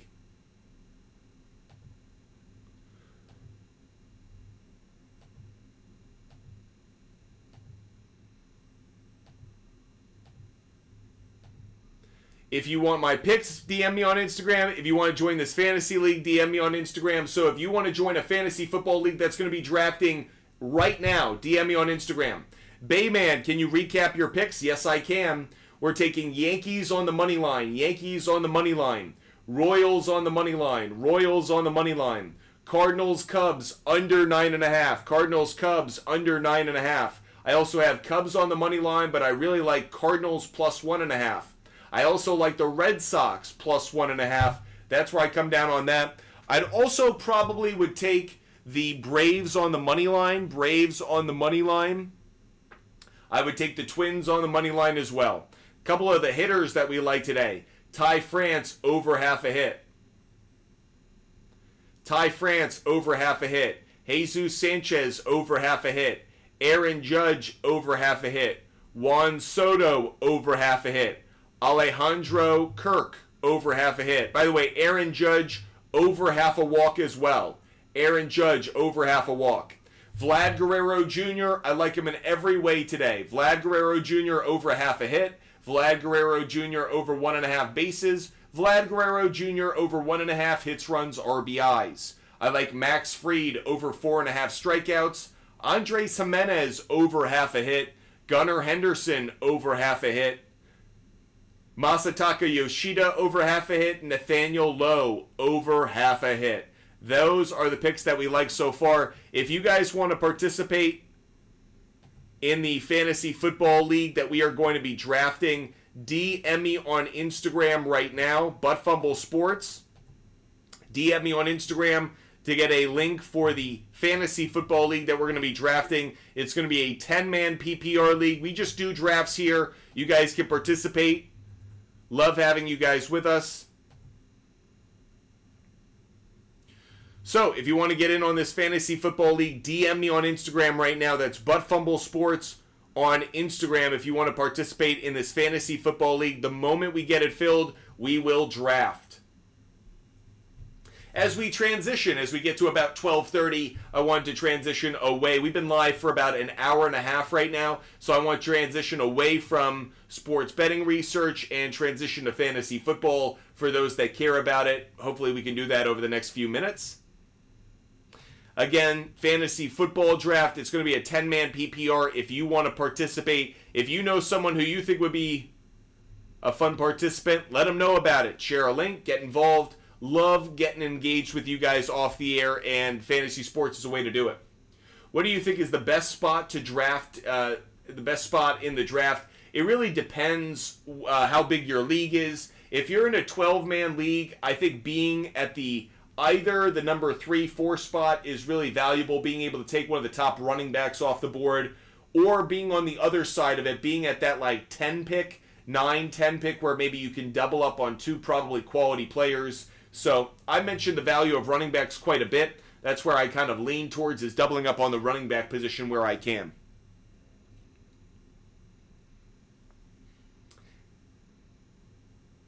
We are choosing our pick. I got the first choice. It's a 10-man league. You choose your pick. Wow.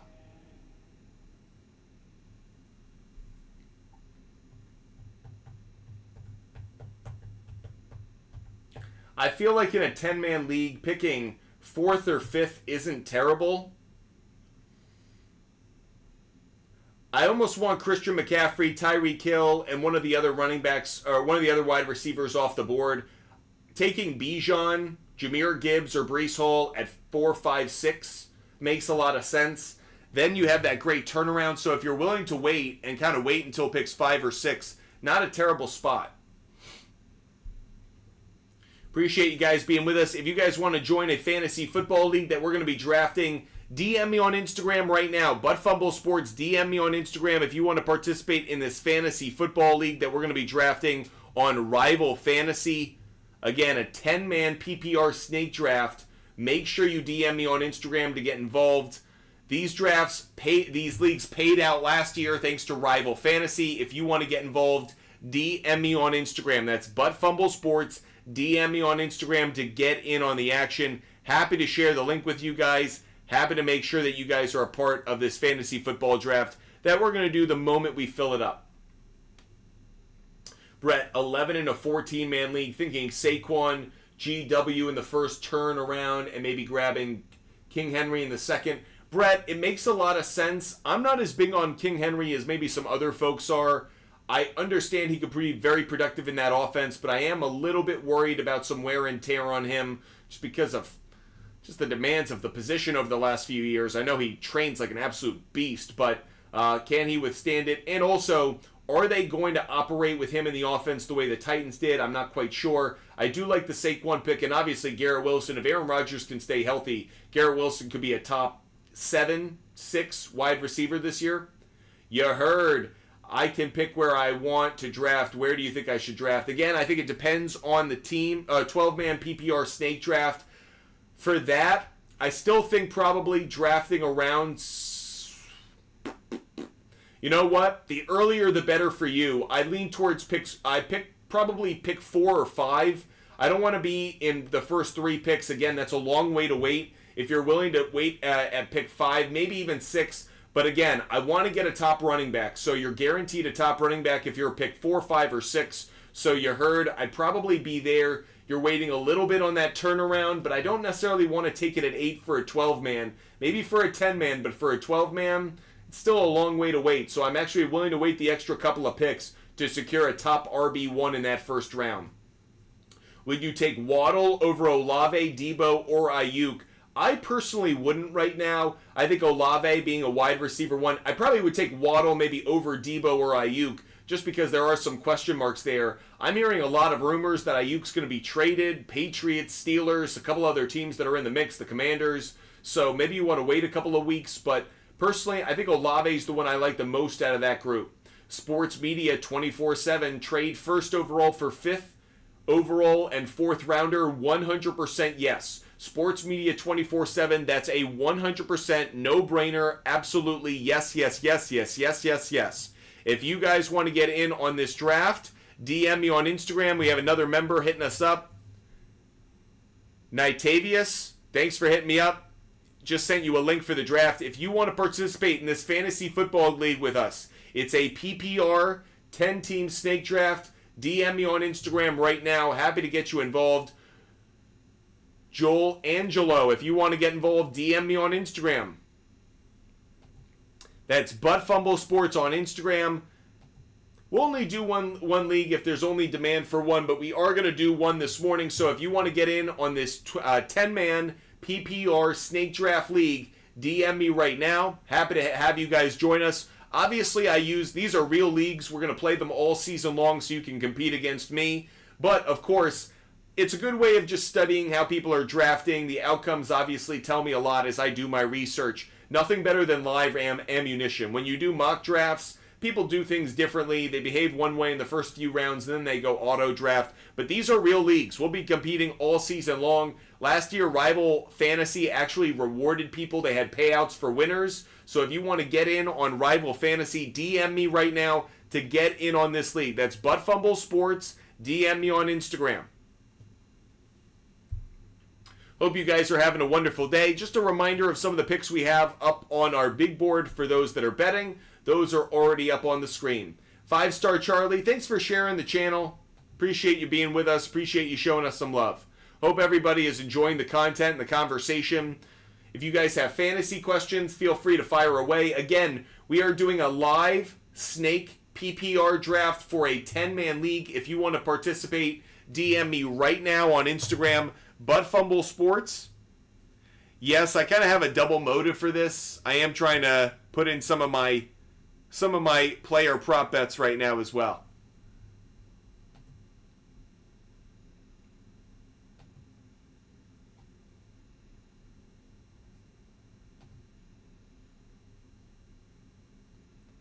Hope you guys are loving the show. Again, if you want to get in on this, we might not have enough today to do the draft there, Vince. Is it Vince? No. Carter, sorry. If people aren't up for drafting, I get it.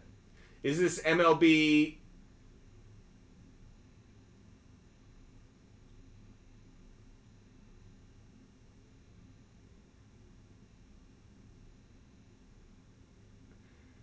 Ford, we do NFL betting as well. Sports media, or would first and 8th rounder for 5th...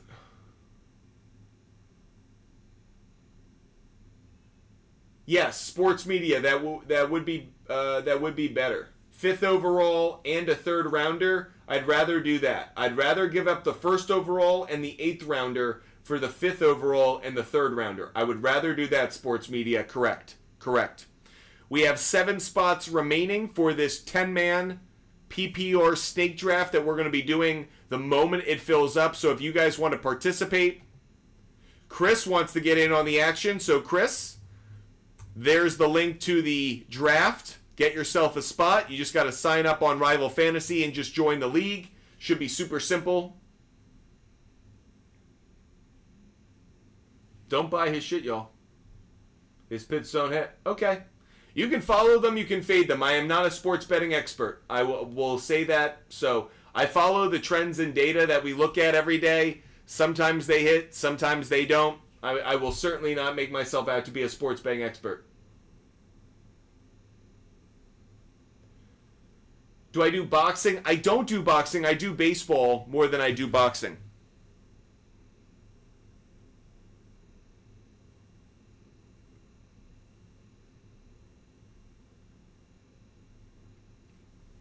Appreciate you guys watching the show. If you guys want to get in on fantasy football draft, a fantasy football draft is available right now. We are going to do a live fantasy football draft, a real league. Rival Fantasy did payouts for these leagues last year, so if you want to get in on this league, Rival Fantasy, this is going to be a 10-man PPR snake draft. 10-man PPR snake draft. If you want to get in on this league, DM me right now. Butt Fumble Sports. Again, this is going to be a live fantasy football draft for a real league.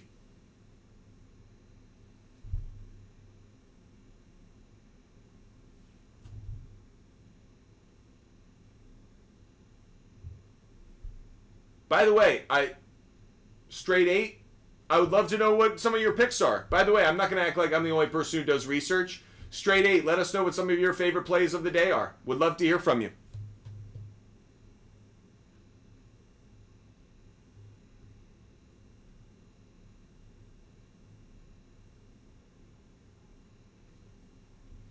If you guys want to get in on this fantasy football draft, we are going to do our draft now. I know we were doing sports betting research a little bit earlier, but if you want to participate in this live fantasy football draft, Diego wants in. So we're slowly building up this league. We have 7 slots left. I don't drop free gold. All right, you're just a douche.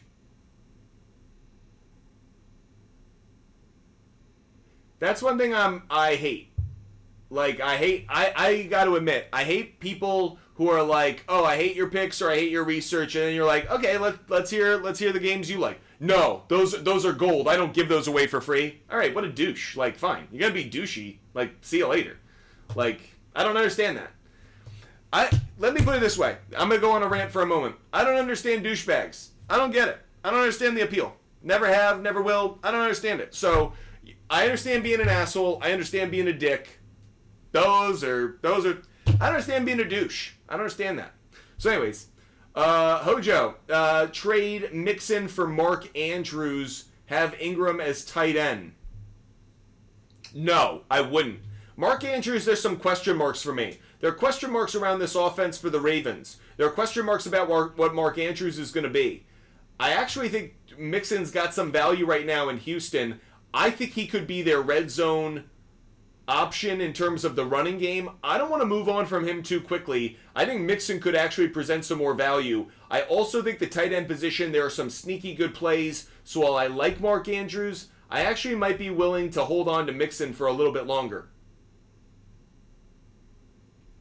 You heard Tay's in the league. Yeah, we need six more slots filled. So 4 slots are in. We need 6 more teams. So if you guys want to get in on this fantasy football league, DM me on Instagram right now. Butt Fumble Sports, DM me on Instagram if you want to participate in this 10-man PPR snake draft. 5 slots left. Chris just joined, so 5 spots left. If you want to join, this is going to be a real league. We're going to participate all year long. If you want to participate in this 10-man PPR snake draft, DM me on Instagram. Butt Fumble Sports, DM me on Instagram if you want to participate in this one. I would definitely trade Andrews for Mixon if he has Ingram. Oh, Kick Rocks. If you're getting Mixon, I think it's an extra interesting move. I'd actually ask for Mixon plus. So if you're trading, I was confused by the question. If you have Andrews and you're trading for Mixon, I might ask for Mixon plus because some people may think Mixon's value's gone down. So I may see if you can squeeze an extra player out of it before moving on. Broncos are a wild card team. Adam, please don't huff paint. Please, for the love of God, do not do drugs. Do not huff paint. Just don't do it. So, Adam, I respect your sports takes and your opinion, but unfortunately, no, they're not a wild card team. They are so far from it for a number of reasons. The biggest being, who is their quarterback?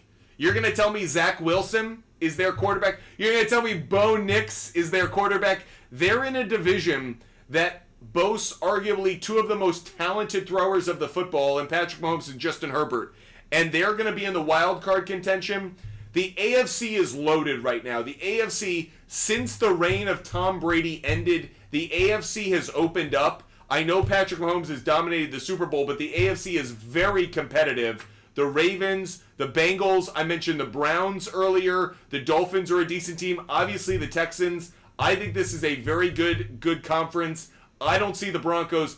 I think the Broncos are closer to the first overall pick than they are to actually making the playoffs.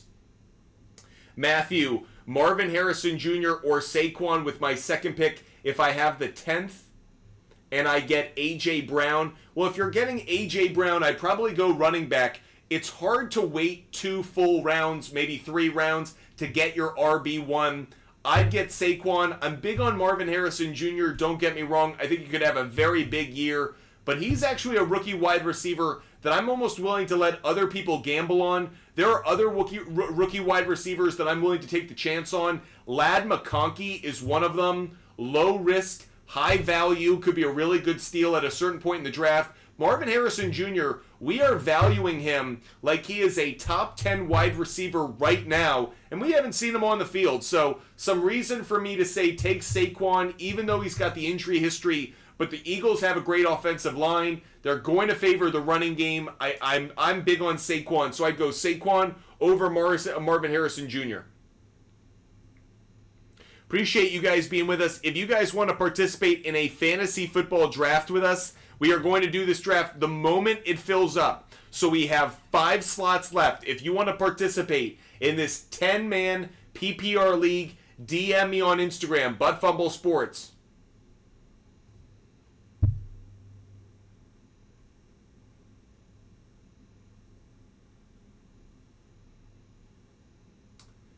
Deontay Johnson or Calvin Ridley? I'm going to say Calvin Ridley, and here's why. I prefer the quarterback situation. Will Levis showed me something. If nothing else, he shows me he's got a real arm. Bryce Young, I have so many question marks about this kid. I understand what he did in college. To me, he is a second coming of Johnny Manziel. He is more talented than Johnny Manziel in a number of ways, but he was helped by an enormous amount of talent at the wide receiver position when he was in college. He was behind an incredible offensive line. He goes into the NFL, and he is small, and he has a weaker arm, and a lot of those improvisational plays that he made in college, you simply can't do in the NFL, because that linebacker chasing you is as fast as you. So I'm not big on Bryce Young. I understand Deontay Johnson could be a major upgrade for him, but I prefer Calvin Ridley, especially with DeAndre Hopkins going down. Calvin Ridley is the true wide receiver one. I think I'd rather go Ridley than Deontay Johnson. That's where I come out on that one. The only thing that may caution me away from that a little bit, they both have divisions that you can throw against, but maybe the NFC South is a little bit better to throw against. Maybe, but it's close. I don't know. I think I prefer Calvin Ridley. Adam, I completely agree with you, buddy. Would you trade 2.05 for 3.03 and 4.04, 12-team, 2-keeper league?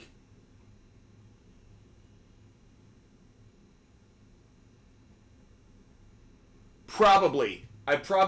Yes. The answer is yes, because I like the talent level. Make sure you're loaded up at running back in that first round, but in round 3 and 4, you could load up on wide receiver and be in a really good spot. Guys, I don't know if we're going to get this league going. We've got 5 slots left. If you guys want to participate in this 10-man PPR league, DM me on Instagram right now. Buttfumble Sports, DM me on Instagram. Vince, we are doing a league right now. DM me on Instagram, buddy. If you want to get in on this league, Vince Ochoa joining the league. We are going to have 4 slots left. So get in on this league. It's going to be a season-long league. Rival Fantasy did payouts for the winner of each league last year. If you guys want to get in on this league, DM me on Instagram. Buttfumble Sports, DM me on Instagram. What platform is the league on? Rival Fantasy. Rival Fantasy is the platform we use. It's been fantastic for us over the last year. 9th pick in a 10-man PPR. Who would you aim for? Jonathan Taylor. Jonathan Taylor is getting a lot of my attention. Think he could have a really good bounce back year. That is a Saquon spot for me right there if Jahmyr Gibbs were to fall. Don't think he reaches 9, but certainly is on my radar. Those are a few of the names I'd keep my eye on. And then obviously we get to the top tier wide receivers that are going to be on the board. Kev, there's no buy-in. Free league. So if you want to participate in a free league, free PPR 10-man snake draft league, DM me on Instagram. Buttfumble Sports if you want to participate. 4 slots left. All you got to do is DM me on Instagram. Thoughts on Jackson Smith and Jigba Chase? Very big on him. Think he's going to have a really good second year. He's one of those wide receivers that I think's got real value later in the draft. I think a lot of people are sleeping on him. Last year, I think he was a draft darling. I think there were a lot of people who were giving him attention out of Ohio State. This year, he's kind of under the radar. What's really different this year? He's just gotten better. He's going to be healthy, hopefully, entering the season. Last year, he dealt with a couple of injuries. So I'm very big on JSM. Think he could be a really good steal of a pick, maybe in rounds 10 through 15. If you're expecting him to be a better pick in the first 9 rounds, rather, I'm not quite there, but rounds 10 through 15, a lot of value. Jacob, what you think of drafting Kupp at 3? Personally, I'm fading Cooper Kupp a little bit. He's reaching that point in his career. Matthew Stafford's reaching that point in his career, and Puka Nakua's reaching the point in his career where Cooper Kupp's going to be the firm number 2 option, I think. I'm just not as big. So I'm probably going to lean away from Cooper Kupp. He's going to have some value, but I think there are other players I would rather draft.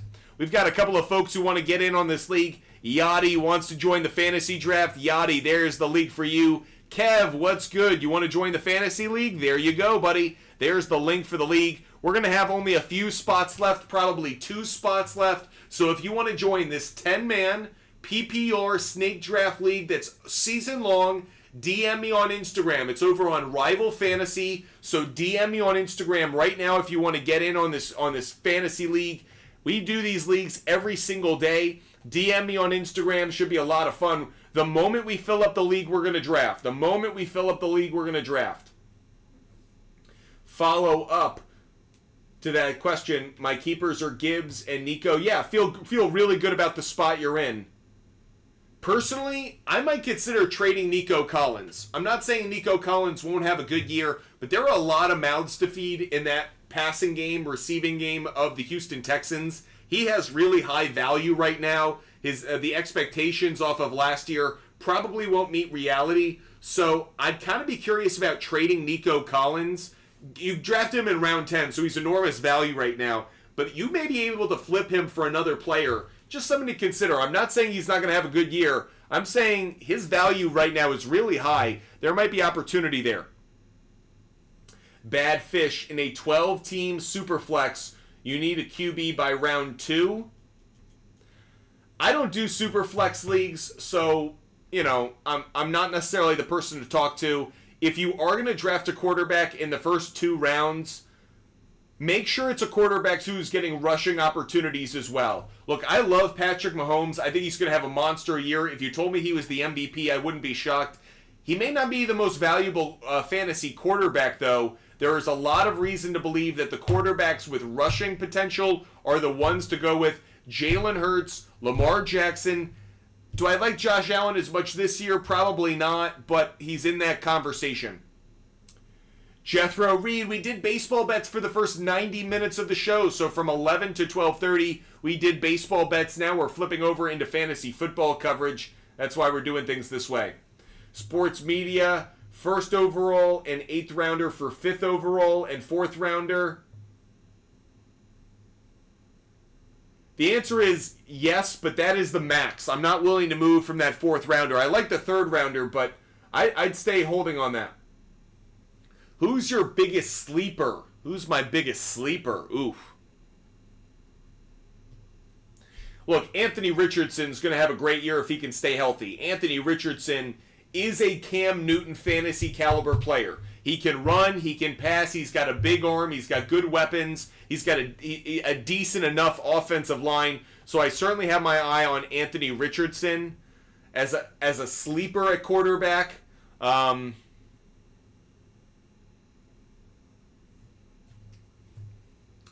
As a flyer, I think Nick Chubb is interesting. You could draft him really late in the league, and he could have really good value.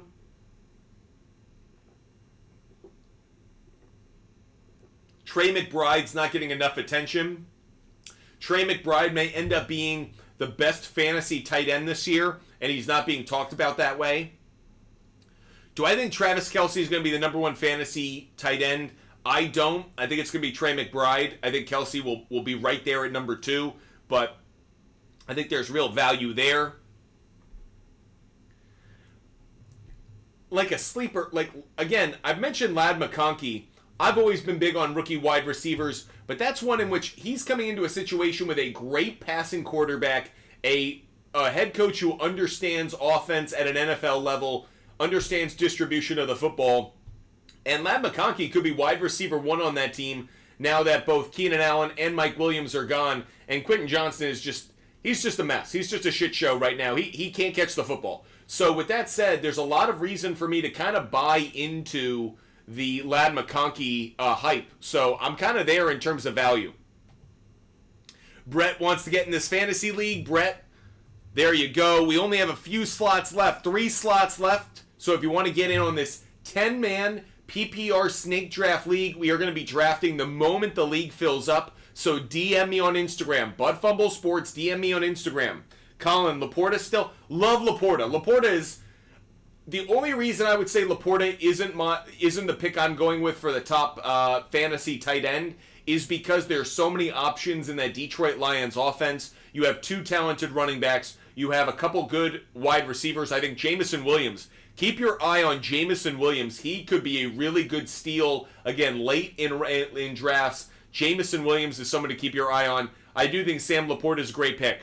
We only have one spot left for our fantasy league. We are doing a live fantasy football draft that you can participate in. This is going to be a season-long league. Last year, Rival Fantasy, the platform we're doing this on, did pay out the winners for leagues. There's no league fee. Mark, free league. Free league. If you want to participate, DM me on Instagram. Doesn't cost you a dime. DM me on Instagram.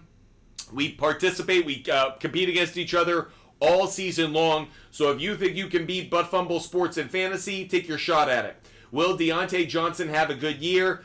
I don't think so. I think Carolina right now is the place wide receivers go to have mediocre seasons. I think Deontay Johnson could have a couple good games, but I can't trust him game in, game out. I understand he brings more speed to that offense, but I don't trust Bryce Young. I don't trust their offensive line. I don't trust this team. Until I see this head coach implement an offensive system that allows Deontay Johnson to thrive, I would fade the Carolina Panthers. I'm not going to touch it. Too many question marks. Jason just sent you a link for the league. If you want to get in there, only one spot left, so it's going to be a race for who gets it. Appreciate you guys joining the show. If you love the content, if you love the conversation, make sure you DM me on Instagram. Butt Fumble Sports, DM me on Instagram. Make sure you're a member of this amazing community of sports fans that comes together every single day to talk sports. Hope you guys are loving the content and the conversation. This is what we're going to be delivering over the course of the football season, the fantasy football season. That's what our focus is giving you guys the best bets, the best information, obviously trying to help you guys win your leagues so you guys have bragging rights for the rest of time. That's what we're all about here at Butt Fumble Sports. We have just one spot left for this league, so if you do want to participate in this fantasy football league, DM me on Instagram right now. Get in on this league right now while you can. Marcus, there's one spot left. I'm sending you a link. Hopefully you get there in time. I know there are a couple of folks trying to get into the league while the last spot is there.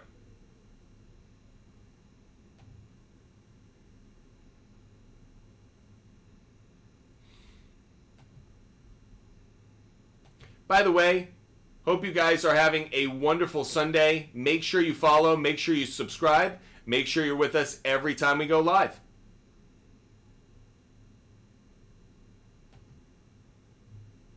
One spot left in this league, and then we are going to draft. We'll only do one draft today because clearly not as much demand for the drafts, but one more to go. You heard? Waiting on one more person to join this league again. One more spot left. Will it be Jason? Will it be Marcus? Will it be Brett? Who's going to be the last to join this league?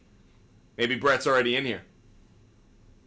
One spot left. It's going to be a 10-man PPR snake draft. And again, we're going to do the league live so you guys can hear who's going in what positions, where the run is on each positions.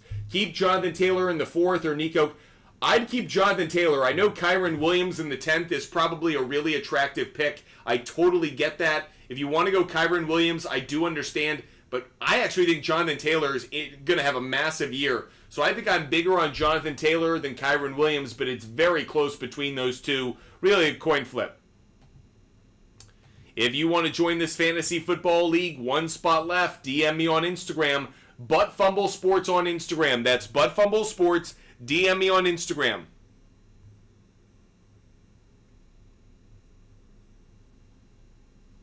Appreciate you guys being with us. Hope you guys are loving the content, loving the show. We're going to do this fantasy league draft the moment we fill it up. One spot left. You heard, Tay. One spot left. How much to join the league? It's free, Furball. It's a free league. We don't make people pay for leagues. The only way I would do a fee league is if we had a bunch of people who were like, I want to be a part of that.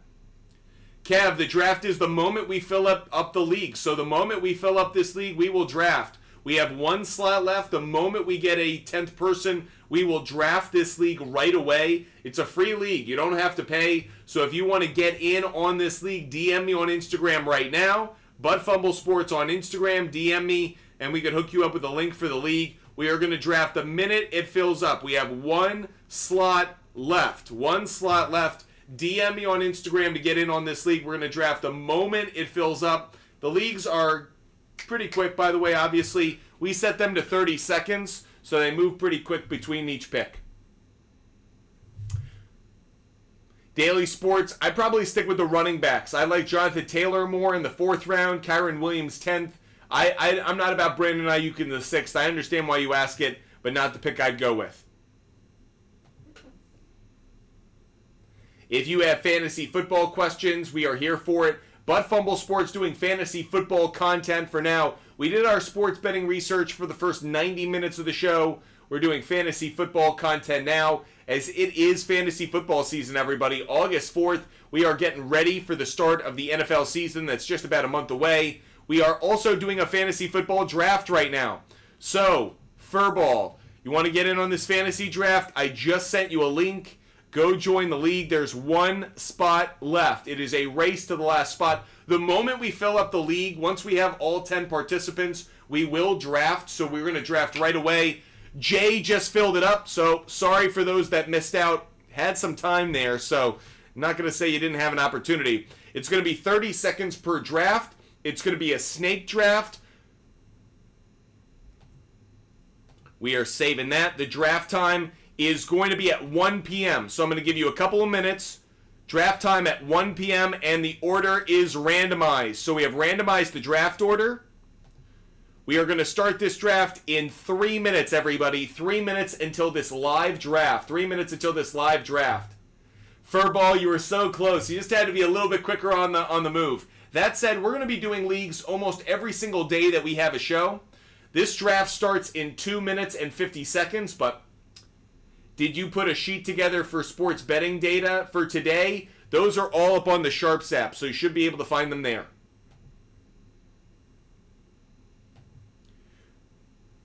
Appreciate you guys being with us. Hope you guys are enjoying your day, your Sunday. Hope it's going to be a great day. We're going to start this draft in 2.5 minutes. 2.5 minutes. You heard Tay. You gotta do your own draft now that we're competing against one another. Once you start competing against one another, that's when you gotta do your own homework for the next few minutes. While we're waiting for the draft to get started, I am just going to put in some of my bets of the day.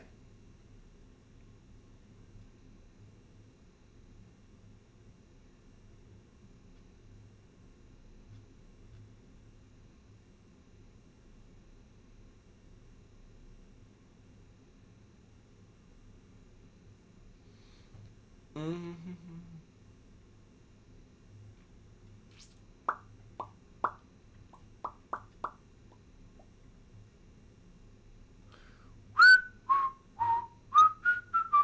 1 minute, 30 seconds to the draft. 1 minute, 30 seconds to the draft. 1 minute, 30 seconds to the draft.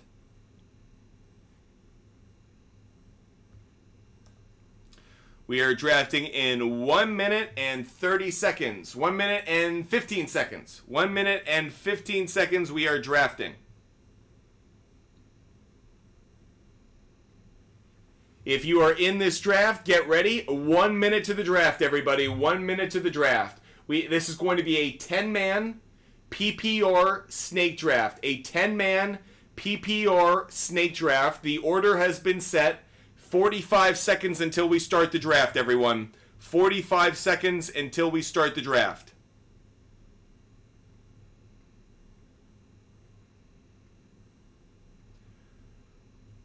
45 seconds until we start the draft. 30 seconds. 30 seconds until we start the draft. This draft starts in 30 seconds. It's going to be a 10-man PPR snake draft. We have almost everyone in here. I think Diego's the only one who's not present right now, but I'm sure he will be. This league starts in 10, 9, 8, 7, 6, 5, 4, 3, 2, 1. We are drafting, everybody. This is our 5th league of the season so far. 10-man snake PPR league. First pick is Christian McCaffrey. Bijan Robinson goes number 2. CeeDee Lamb goes number 3. I'm taking Breece Hall, a run on quarterback early on. Maybe it's because people are listening to the show. Maybe it's because people are believing what I do. Running back goes early. Tyreek Hill goes 5th. We've had 3 running backs and 2 wide receivers, but running backs are dominating the early picks. Interesting. Chris Schmidt goes with Jamar Chase, so getting some balance here. Jay went Amon-Ra St. Brown, Carter Newman, Justin Jefferson. Diego, you're on the clock, buddy. Diego, you're on the clock. There you go. We have all of our league owners drafting. So this is a 10-man PPR snake draft. Wow, we have had a run on wide receiver now. So after 3 running backs went in the first 4 picks, we have had 5 wide receivers in a row. Vince Ochoa now on the board. By the way, in a 10-man league, I really do like this 4 spot right now. I got Breece Hall. You see an example of it when you have that run on running back early. You don't want to miss out. The run on wide receiver came after me. I still feel like there's a lot of value at wide receiver. Back-to-back picks for Vince Ochoa. He goes Jahmyr Gibbs and Saquon Barkley. Jonathan Taylor goes next. So after the run on wide receiver, there is a run on running back. Not surprised there. 6 running backs have come off the board. 6 wide receivers have come off the board in the first round and 3 picks. We're at pick number 2.3, round 2, pick 3. Kyron Williams goes next.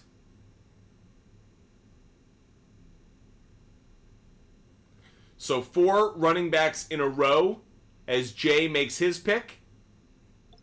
Travis Etienne, the run on running back continues. Chris took Jamar Chase. You're seeing the people who took a wide receiver in the first round trying to get that running back in the second round. Chris Schmidt broke that trend. Back-to-back wide receivers.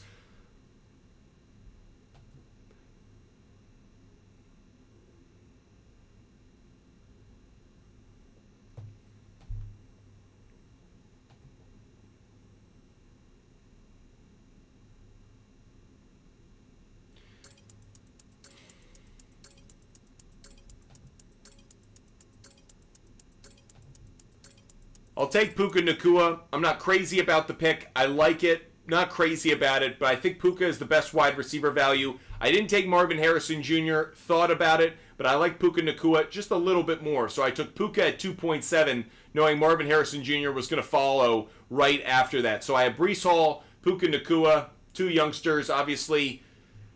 Tried to find some balance there. Pacheco comes off the board next. Christian McCaffrey and Pacheco for one team. Bijan Robinson and Derrick Henry for one team. CeeDee Lamb and Marvin Harrison Jr. Kelsey is the first pick of the 3rd round. So the first tight end has been drafted at the first pick of the 3rd round. Stephon Diggs follows him. Then Achane. I knew running back was probably going to make the turn. That's why I took Puka. I was flipping between Puka Nacua and Marvin Harrison Jr. I went Puka, and I got exactly what I wanted. I wanted to lock in a wide receiver, hoping Josh Jacobs would still be on the board. For me, it was between Pacheco and Josh Jacobs. If one of them was available here, I'd take him. Josh Jacobs is. Thrilled by that. That's one of the reasons in a 10-man league, I like that 4th overall spot. Gives me an opportunity to still get really good value in that 1, 3, and 5 rounds. So Breece Hall, Josh Jacobs are my 2 running backs. Love that. Puka Nacua is my wide receiver. Not a bad wide receiver to throw into the fold. So a good spot here through the first 3 rounds. This is a 10-man PPR snake draft that we're doing. This is a live league that we're doing right now. If you want to participate in leagues with us, DM me on Instagram. We do leagues almost every single day. Another tight end has come off the board, Sam Laporta, but that comes after the first quarterback. Lamar Jackson comes off the board with the 5th pick of the 3rd round. That same team has Tyreek Hill and Garrett Wilson to go with Lamar Jackson. So no running backs yet. Interesting waiting until the 4th round to get your first running back. You're really hoping that there's going to be good value there, or you're going to kind of win by depth. So the 2 tight ends to come off the board in the 3rd round are Travis Kelce and Sam Laporta. Thus far, there have been 3 wide receivers taken in the 3rd round: Stephon Diggs, Nico Collins, and Drake London. Furball, I agree with you. I'm not about drafting quarterbacks early in drafts. I learned my lesson on that one. A few years ago, I took quarterbacks really early, believing that Patrick Mahomes and quarterbacks like Josh Allen were going to somehow dominate the league and kind of allow me to get away from my competition. The truth of the matter is there are enough good quarterbacks to draft that you can find someone who's almost comparable value. No, they're not going to be the best player at that position, but most weeks they'll put up enough value for you to win. So I usually wait on my quarterbacks. Vince Ochoa, really good team you're drafting. I'm not crazy about Cooper Kupp, but at round 4, not bad. Vince Ochoa, Jahmyr Gibbs, Saquon Barkley, Chris Olave, and Cooper Kupp, really solid team. El Pinche, A.J. Brown, Jonathan Taylor, James Cook, and DJ Moore, very solid team. Carter Newman, Justin Jefferson, Kyron Williams, Drake London, and Debo. Probably would have gone back to the running back position there. I don't think Debo would have been worth the value. So I'm back on the board. I'm looking at the wide receiver position. You guys have known for a while, if you watch the show, I am very, very high on Michael Pittman Jr. He's available for me right now. That seems to be the best spot for me. So even though running back, I'm considering taking that 3rd running back for depth, I actually like getting my 2nd wide receiver while I can. I'm going Michael Pittman Jr. Don't have any bye week conflicts so far. Breece Hall, Josh Jacobs, Puka Nacua, and Michael Pittman Jr. 4 different picks, 4 different bye weeks. I'm in a good spot. After I took Pittman Jr., Kenneth Walker the 3rd came off the board, followed by Jalen Waddle. I'm expecting this next pick to be a wide receiver. It is DK Metcalf. I'm expecting this pick to be a wide receiver because the owner of this team had 2 running backs, a tight end, and now just 1 wide receiver. Would be smart to take a 2nd wide receiver here. Ayuk, Devontae Smith, Amari Cooper, Malik Neighbors on the board. Anthony Richardson comes off the board. 1st pick of round 5. Solid team so far. Anthony Richardson, Christian McCaffrey, Isaiah Pacheco, Travis Kelce, and DK Metcalf. Love the team. Quarterback starting to go a little bit. I'm still going to probably wait on it. I still think I can. But tight end starting to move as well. But I'm going to stick with my running back strategy. I want depth at that position. DeAndre Swift's available. No conflict with Breece Hall or Josh Jacobs for a bye week. So I'm going to take DeAndre Swift.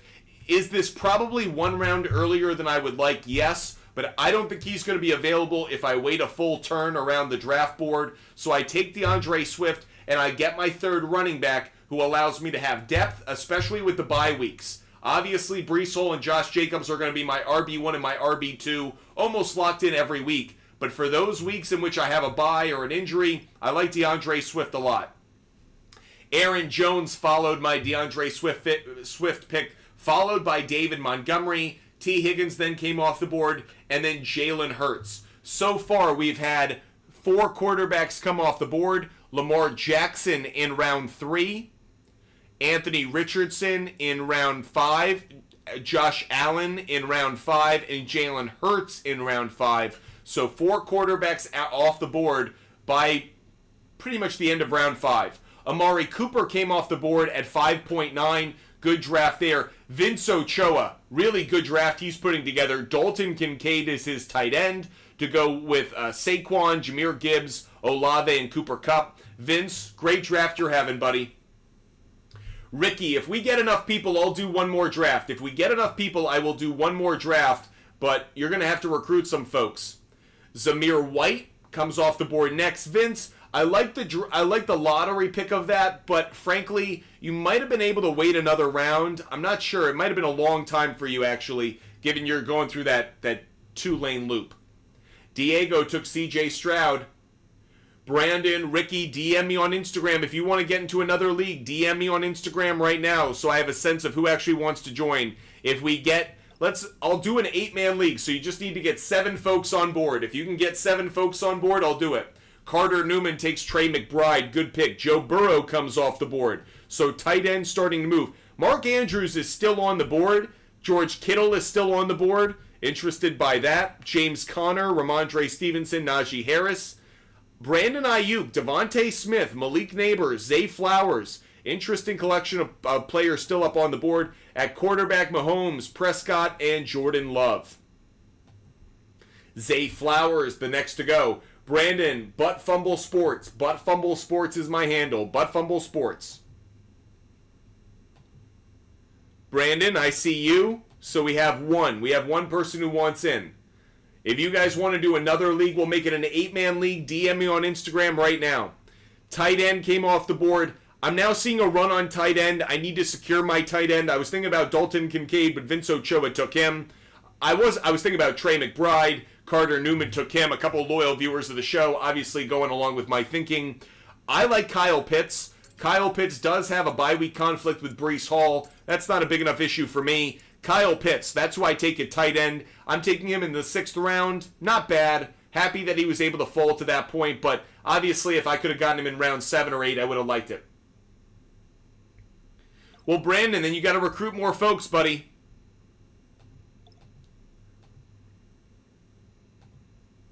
If you want to do a league with us, DM me on Instagram right now. If you want to participate in a league with us, DM me on Instagram right now. Otherwise, we will not get going on it. Ramondre Steven comes off the board as the first pick in round 7. Patrick Mahomes is still on the board now at round 7. This is where I'm going to take him. I know there's wide receivers I could take. Malik Neighbors is very appealing, but Patrick Mahomes is available. Getting him in round 7. I've seen some leagues where he's going in round 3 or 4. I think that's too high, but round 7, that's officially too late for him. So I think that's a tremendous steal. Great value for me there. Mahomes at round 7, you got to take it. Yep, Brandon, that's exactly right. So I actually like how my last few rounds have gone. In the last 3 rounds, round 5, 6, and 7, I've taken DeAndre Swift, Kyle Pitts, and Patrick Mahomes. Those picks were more based on the board than they were who I was thinking about at the beginning of the draft. I love the fact that they kind of fell to me. Chris is taking a bit of a leap on Jared Goff at 7.6. Look, I'm very high on Jared Goff this year. I think Jared Goff could have a monster year. He's playing in domes for almost every game he plays this season. Here's my only concern. At round 7, Jared Goff probably doesn't get you enough value. In part, the running game of the Lions kind of actually takes away some of his production and value. Jared Goff in round 7 is too high. Think of Jared Goff being more of a round 10 quarterback. That's at least in my opinion. There are a couple more quarterbacks on the board. A guy who has a lot of value is Kyler Murray. Keep your eye on him. Obviously, Jordan Love has a lot of value. Those are 2 quarterbacks that are still on the board. They're probably going to go in rounds 8 through 10, so you still have some value there. Brandon, what's your take on Trevor Lawrence? Frankly, he's someone I want to avoid because he hasn't proven consistency for me. There are a lot of question marks about the Jaguars in general. I think there are other quarterbacks who have made greater strides in the last few years to give me greater faith in them as the starting quarterback of my team. If you're taking him as a backup quarterback, that's fine. If you're taking him as a QB to play off the bench in tandem with someone else, I can totally get behind that line of thinking. But as my starting QB1, I wouldn't want Trevor Lawrence. Too much risk week to week. Appreciate you guys being with us. Hope you guys are loving the fantasy football conversation. Elric85 wants in on the league. Brandon wants in on the league. If we can get a few more folks who want to be in another fantasy football league with us, another draft, DM me on Instagram right now. If you want to do another league after I finish this one, DM Butt Fumble Sports on Instagram. We will do a league immediately after this if we get enough people. So DM me on Instagram if you want to be a part of a fantasy football league competing against us. It'll be another draft, another league. We'll do it immediately after this if we get enough people involved. Okay, I'm back on the clock. I'm looking at wide receiver. Do I really want to double down on the Kansas City Chiefs? I don't really want to, but Rashee Rice is there. I think there's a lot of value there. Looking at running back, I'll go with Rashee Rice, thinking that he's going to be the wide receiver 1 of the Chiefs. I'm not crazy about having Mahomes and Rashee Rice. I probably won't play them at the same time unless they're playing a really weak opponent. But Rashee Rice is officially my first bench player. I like him coming off the bench. No conflict with my current wide. Oh, he does have a bye week conflict with Puka Nacua. So just something to consider. I need another wide receiver then.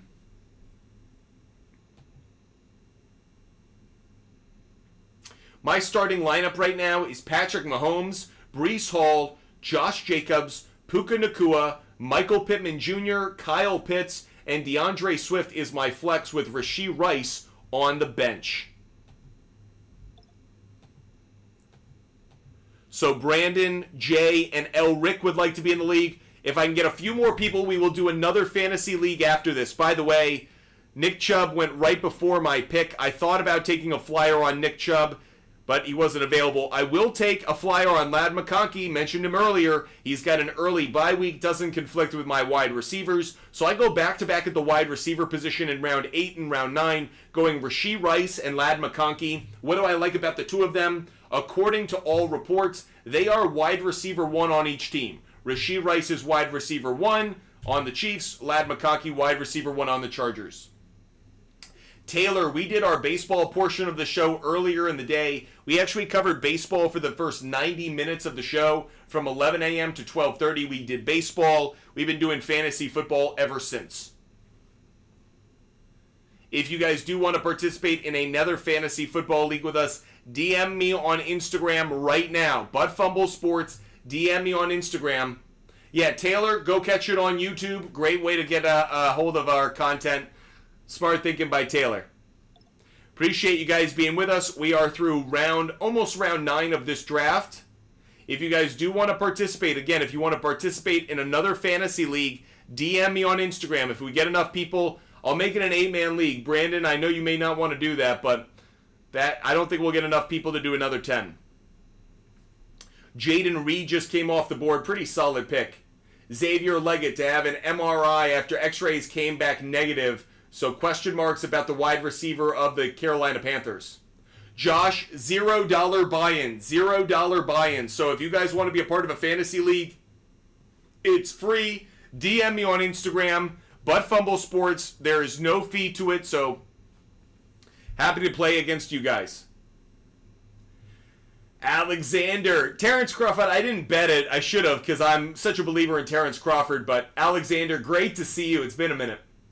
Thoughts on Zamir White? I think he's a good flyer. I think he's a good lottery ticket. Do I really have a lot of faith in him? I wouldn't think he's going to be a top running back in the league, but he could be a really good RB2 on your team. So I actually think there is value there. I just wouldn't reach for him. I'd hope he'd fall into my lap as opposed to reaching for him. If I reach for him, I don't think he'll probably live up to the value.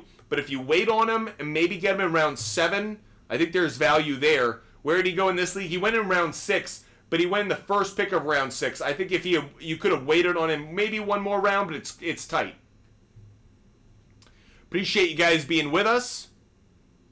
I have 3 running backs. I have 4 wide four wide receivers, 1 quarterback, 1 tight end.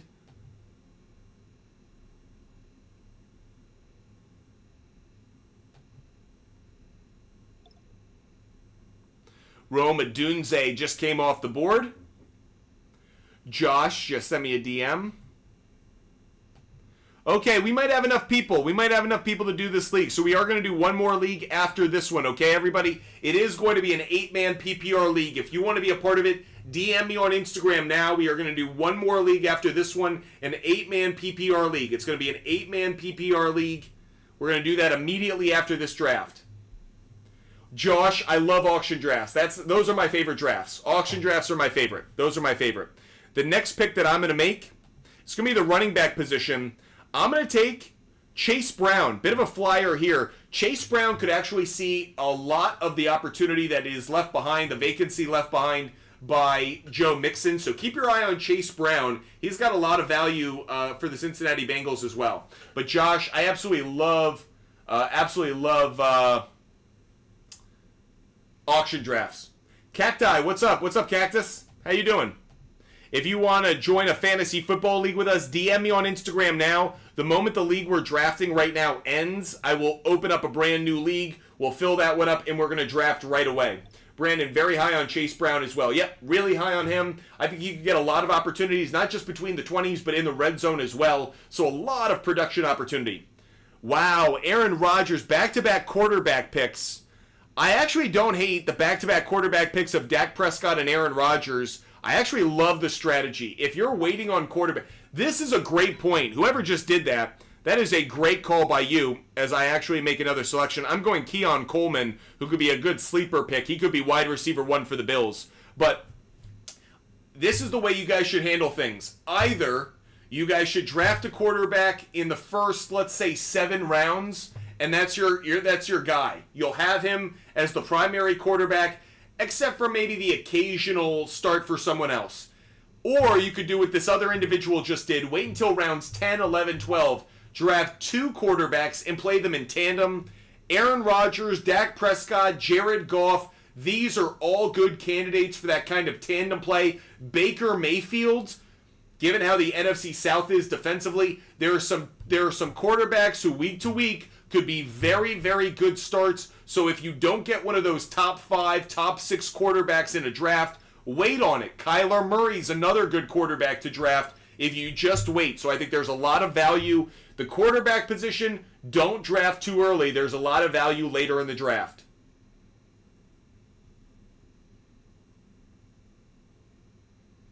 Sports media, yes I would. Sports media, yes I would.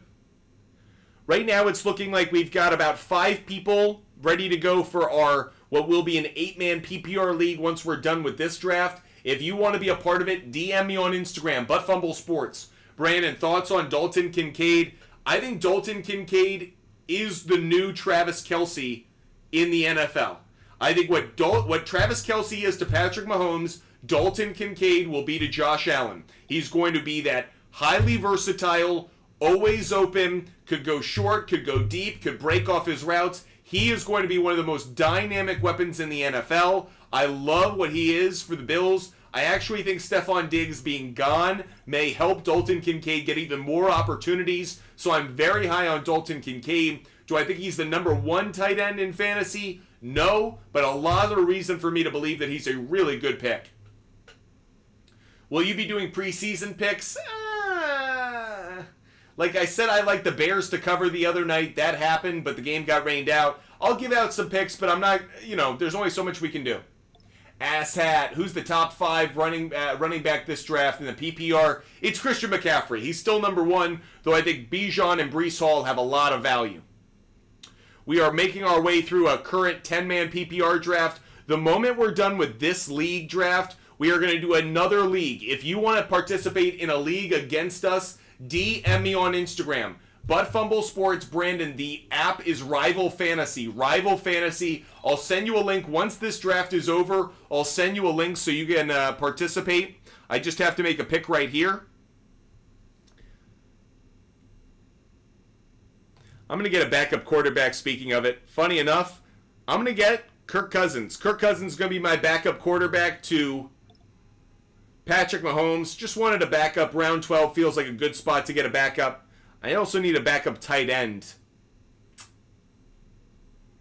Again, if you want to participate in a fantasy football league against us, DM me on Instagram. $0, free to start. Mario, stop it. Why stop it? Ryan, your favorite sleeper that you've been going after in every draft? Michael Pittman Jr. is someone I've been going after in a lot of drafts. DeAndre Swift I'm going after in a lot of drafts. Ladd McConkey, I mentioned him.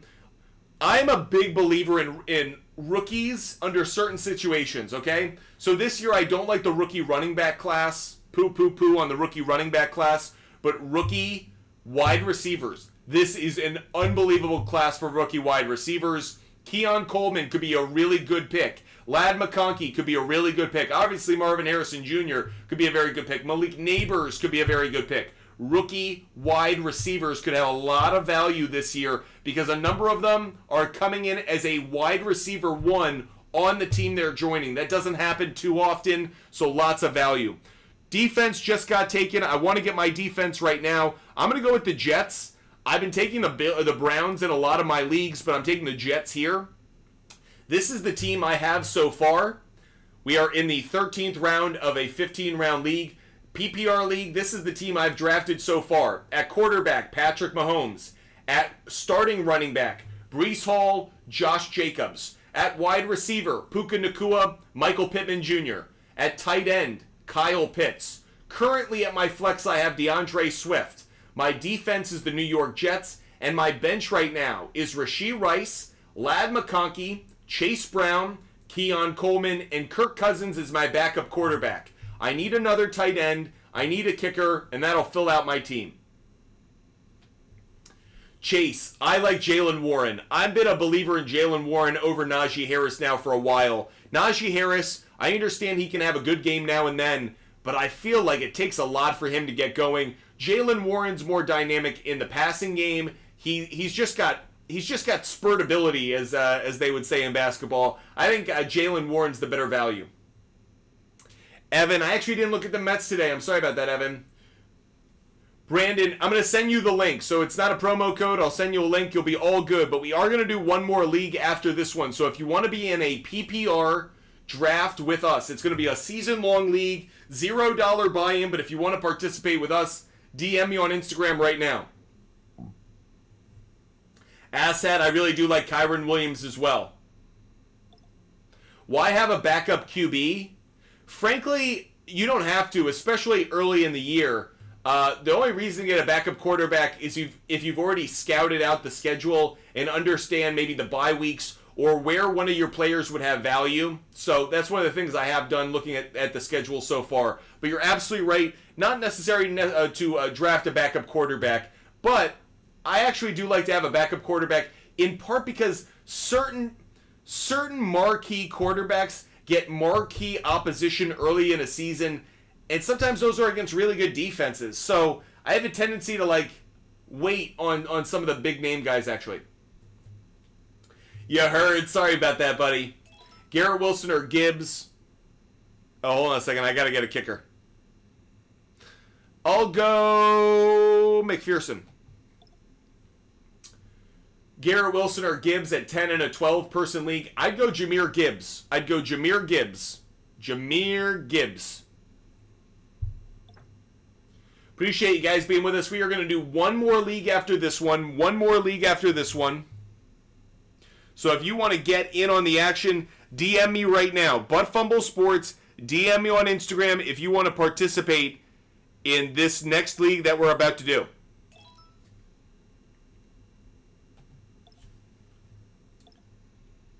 We'll do one more league, and that'll be it for the day.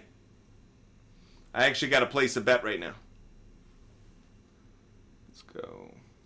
Sono.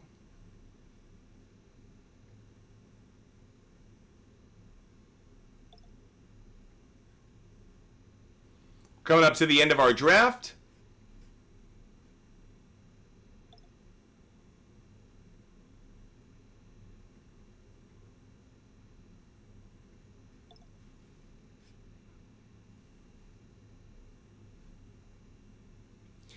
And that's almost it. Just waiting on the last picks here. That's the end of our draft, everybody. So a good draft. Hope everybody enjoyed it. End of our draft.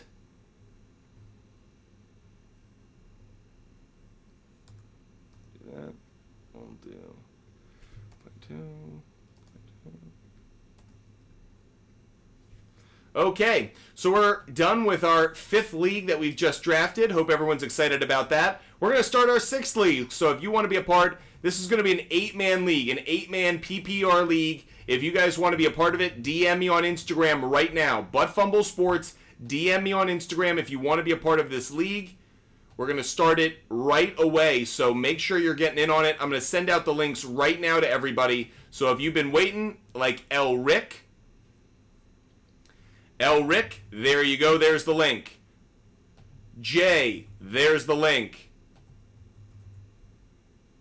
Getting a couple newbies in here. Josh, just sent you the link. Brandon, thanks for waiting patiently, Brandon. Here comes the link for you. So if you want to get in on this fantasy football league, this is a full season, 8-man PPR league. Feel free, DM me on Instagram. Butt Fumble Sports. DM me on Instagram if you want to get in on this league. If you've participated in one before, not a problem. Feel free to get in on this league. We already have 3 people signed up. We've got 5 slots to fill. It's going to be an 8-man PPR snake draft. Sorry, asshat. Yeah, Instagram's just the easiest way. I will put it out on my YouTube as well. So if you're watching on YouTube, there's the link right there if you guys want to participate in this league. John Tosh, should I trade the 1st overall and my last rounder for the 5th overall and the 4th? Yes, John Tosh. Yes, I would. John Tosh, I would make that trade. We have 4 slots left. If you want to get in, 3 slots left. If you want to participate in this fantasy football league, don't have a lot of time. 3 slots left. DM me on Instagram, ButtFumble Sports. DM me on Instagram if you want to participate in this fantasy football league.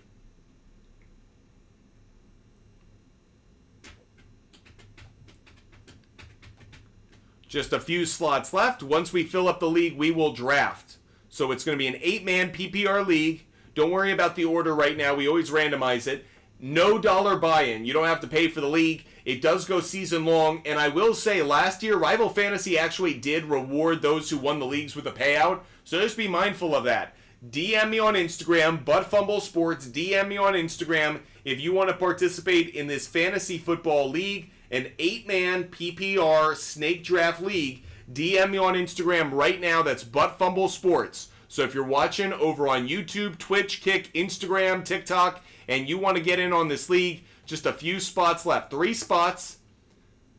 Ricardo, Brandon, Josh, and Carter have participated. Coop, what's up? If you want to participate in this league, DM me on Instagram.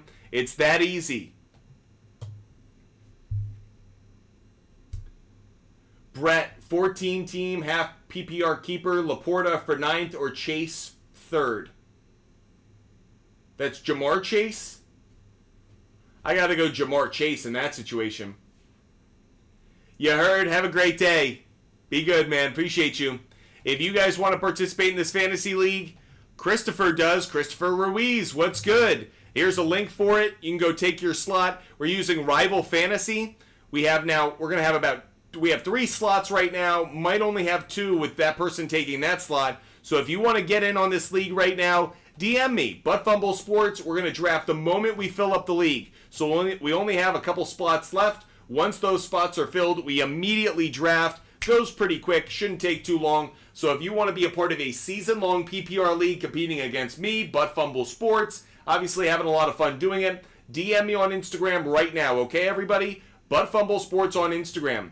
By the way, today is a great example of how our shows will go in just a few weeks. The NFL is only a few weeks from now. We will be live every Sunday morning for 3, 4, maybe even 5 hours of coverage. So make sure that you guys are with us every single Sunday. Hit that follow button, hit that subscribe button. Make sure you're with us every time we're live, because we are going to be live every Sunday. We're going to be live almost every day of the football season, giving out fantasy football advice and sports betting advice. But make sure you take time out of your Sunday to be with us. We answer your questions live on the show. We do rapid fire fantasy football Q&A. Hopefully you're a part of that every single Sunday of the season. Cannot wait. Could not be more pumped for the season that we have ahead. If you guys want to get in on a fantasy football league, 2 spots left. Just 2 spots left. DM me on Instagram. What are some consensus plays today in the chat room? Games, not props. The Royals were a big consensus play. The Royals and the under in Cubs-Cardinals. Cubs-Cardinals under was a big play for us based on the trends.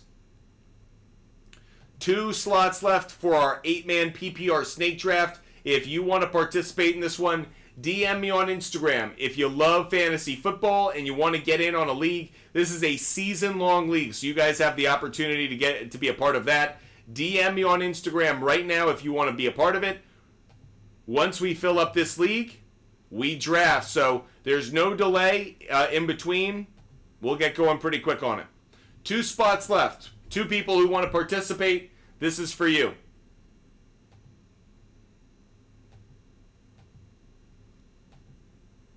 Robert wants to join. What's good, Robert? Great to see you. There's a link for it. So Robert just got a link. If you DM me on Instagram, I hit you up with those links really quick, because that's what I'm looking for. 2 slots left. 1 should be filled by Robert. If you guys want to get in on it, make sure you DM me now. Walker, CMC, or Tyreek at 1.02. I take CMC.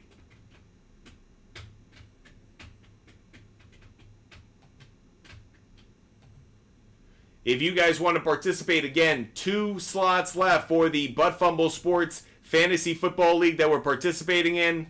Elliot wants to get in on it. There you go, Elliot. Slots are filling up fast, so get in on it now while you can. We'll draft this league the moment it fills up. I'll be optimistic, and I'll say we'll set the draft time for 1:40. 1:40 will be the draft time. 30 seconds per pick.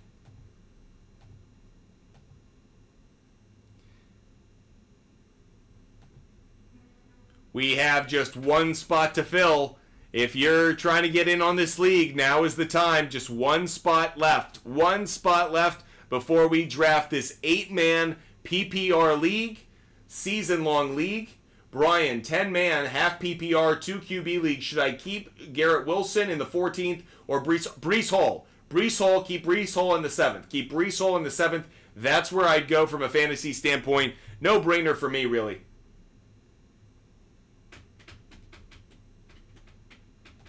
One spot left for this fantasy football league. I think we're waiting on Robert. Robert, if you want to join, you better get in here quick, man. 1 spot left. Could get taken by somebody else. So, Robert, Zach, Christopher, a couple of folks.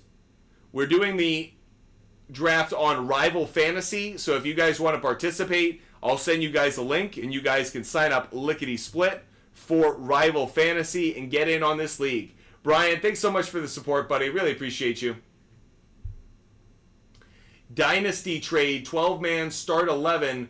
What plus would you need on top of Marv to trade Devont? Probably like an RB2.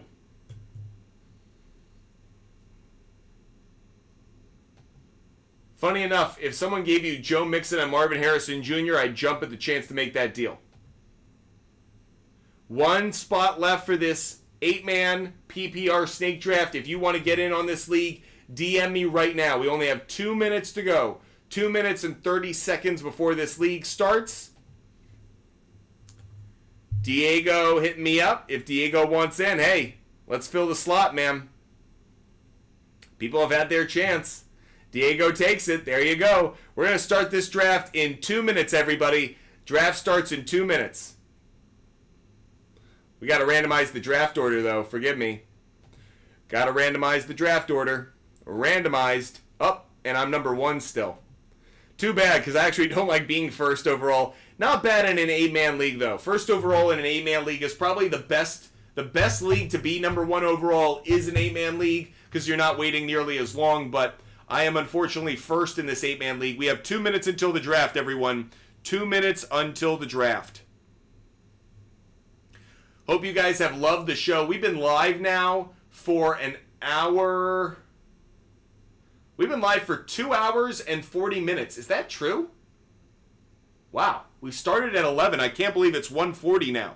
So yeah, we have been live for a while. Hope you guys have loved the content, the conversation. If you do, hit that follow button, hit that subscribe button. Make sure you're a member of the Butt Fumble Sports community. We're live almost every single day, so make sure you're with us because we just love talking sports with you guys. We certainly hope that you guys feel the same way. Hope you guys love the content and the conversation. With that said, our draft is about to get underway in 1 minute, everybody. 1 minute until our draft gets started.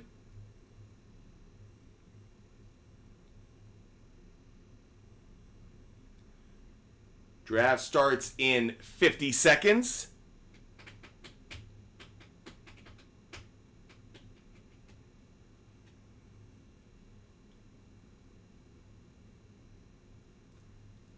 $40 seconds till the draft. Great to have you guys with us. Jay and Diego, we're waiting on you. I see you, Jay. There you go. Brandon, I grew up in New England, but I've worked at ESPN, Fox Sports, CBS Sports, and for Jim Rome. when you work in sports media as long as I did, you just have a tendency to not be as strong a fan for an individual team as you once were. It just kind of comes with the territory. We're starting our draft in 5, 4, 3, 2, 1. The draft has started, and Butt Fumble Sports is taking Christian McCaffrey first. No surprise there. Our 8-man PPR snake draft is underway. This is the 6th draft of our year so far. So making our way, our goal is to do 100 leagues so far. Our goal is to do 100 leagues this season. We are well on our way. Christian McCaffrey went first overall. I took that pick. CeeDee Lamb, Tyreek Hill went next. By the way, Paul Skeens, no strikeouts in the first inning. No strikeouts in the first inning there. So if you like that over, sweating it now. Breece Hall goes with the 4th overall pick. Jamar Chase goes 5th overall.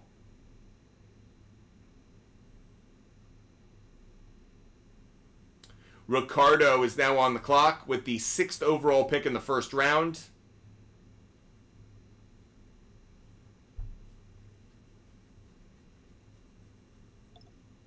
Justin Jefferson goes next. Only 2 running backs have gone so far. Bijan, 7th in the first round, so Bijan goes next. Josh takes Amon-Ra St. Brown to close out the first round. First pick of the second round in this 8-man PPR league is Jahmyr Gibbs. So we've had 4 running backs taken. We've had 5 wide receivers through 9 picks so far into the second pick of the second round. Derrick Henry goes.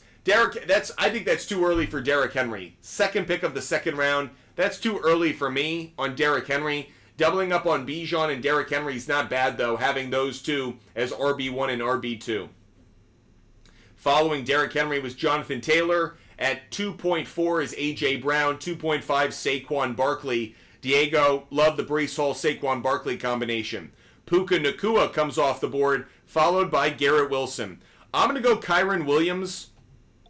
So my running backs are Christian McCaffrey and Kyren Williams. My wide receiver, I'll take the flyer. I'll go Marvin Harrison Jr. as my first pick, my first wide receiver. That's first pick of the third round. So my first 3 picks are McCaffrey, Kyren Williams, and Marvin Harrison Jr. Have my running backs, have my wide receiver 1. So a good place to start. Not exactly what I was looking for at the wide receiver position. If I could have gotten Garrett Wilson, that would have been ideal. But Brandon took him right before my turn.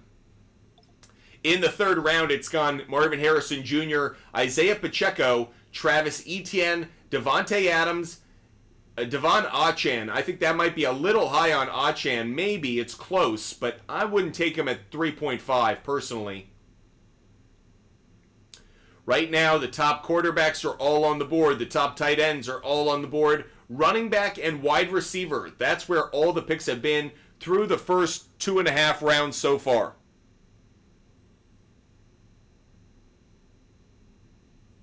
Josh Jacobs comes off the board, followed by Stephon Diggs. Ricardo, really solid team. Justin Jefferson, Jonathan Taylor, and Josh Jacobs. Love it. Josh, who took Amon-Ra St. Brown and Jahmyr Gibbs with his first 2 picks, takes Patrick Mahomes. First quarterback off the board is Patrick Mahomes. I don't think that's a good pick. I don't think that's a good pick at all. He goes Patrick Mahomes and Travis Kelce, doubling up on the Chiefs' offense. I get it, but at the same time, I don't think Patrick Mahomes is going to be the number 1 quarterback in fantasy this year. So I feel like that's a pretty big reach by at least a couple of rounds, especially in an 8-man league. You have some time. You can be patient. If there's a run on a position, you can get a hold of it pretty quick. So I don't agree with the move by Josh. Getting Travis Kelce in the 4th round, okay, you could talk me into it. But Patrick Mahomes as the first quarterback taken in the 3rd round, I'm just not there. Hope you guys are loving the content and the conversation. Make sure you follow. Make sure you subscribe. Make sure you're with us every time we go live. Ricardo, great draft you're putting together with Chris Olave, your latest pick. Joe Mixon comes off the board as the 4th pick of the 4th round. First running back taken in the 4th round so far. Kind of interesting there. Drake London comes off the board next to Diego. Diego, I didn't like Devontae Adams necessarily, but I like the Drake London pick a lot at the 4th round. I'll definitely be fading Devontae Adams this year. largely because I don't like the quarterback situation there. Elliott, I love what you're thinking. I don't agree with it, but I love that you're making the strategy what it is. But you're kind of getting stars of the past to go with Bijan Robinson, the man of the present. But I'm not as big on your draft so far. I'm next on the clock. I've taken 2 running backs and 1 wide receiver. I need another wide receiver. I'm going Michael Pittman Jr. So I've got Marvin Harrison Jr. and Michael Pittman Jr. No bye week conflict there. Quarterback, I still have the opportunity to take a top quarterback here. That's exactly what I'm thinking, but it may not be where I ultimately end up. I'll take Lamar Jackson. Believing he's going to be the number 1 quarterback. There's already been a quarterback taken. I assume there's going to be a run on one. In round 5, I don't feel as good about it, but frankly, there have been some players taken off the board in the last couple of picks that make me think get ahead of the quarterback run. So I'll take quarterback at my first pick of the 5th round. So far, my team is Lamar Jackson, Christian McCaffrey, Kyren Williams, Marvin Harrison Jr., and Michael Pittman Jr. I do understand that's a lot of highly talented players from last year, players that did well last year. Can they duplicate the kind of results that they had last year? Lamar Jackson, Christian McCaffrey, Kyren Williams, big question marks there. Making our way through the 5th round of this 8-man PPR league, Nico Collins went 4th, Jalen Waddle went 5th in the 5th round, Ricardo going next. Ricardo, really like what you've done so far. Curious to know where you're going to go in this direction. Carter Newman, interesting squad. Took Sam Laporta earlier this round. Only the 2nd tight end taken. Again, I think tight end and quarterback are positions you can wait on. Ricardo takes Kyle Pitts. That's a reach for me. Kyle Pitts, unless you're really believing in him, I think you could have waited another round, 2, 3 rounds to get him. So, bit of a jump for me there. Joe Burrow went next, followed by DK Metcalf. I actually like the DK Metcalf pick. Getting him in a late 5th round. Good value there. Next to go is Alvin Kamara, followed by George Kittle.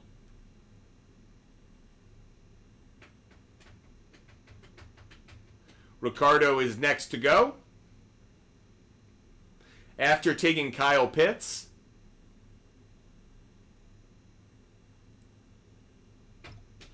Aaron Jones next off the board. Mike Evans goes to Jay. Diego. Some interesting options right now. Kenneth Walker III, nice pick there. Kenneth Walker III is your 3rd running back in the 6th round. Not a terrible play. Carter Newman, who went tight end with his last pick, next to go. Josh Allen is still on the board. Jalen Hurts is still on the board. Very surprised. We're now entering the territory where I'm surprised they're on the board right now. Devontae Smith goes next, 6th pick of the 6th round. 2 more picks in the 6th round, including mine. I was the first overall pick in this draft after we randomized. Brandon Ayuk just went. Running back, I'm going to go DeAndre Swift. That's my 3rd running back. I love the depth there. He doesn't have any bye week conflicts. Wide receiver, DJ Moore is up there, but I'm going to take Amari Cooper. So Amari Cooper, my 3rd wide receiver, my 3rd running back, both off the board. Feel very, very good about the 2 of them.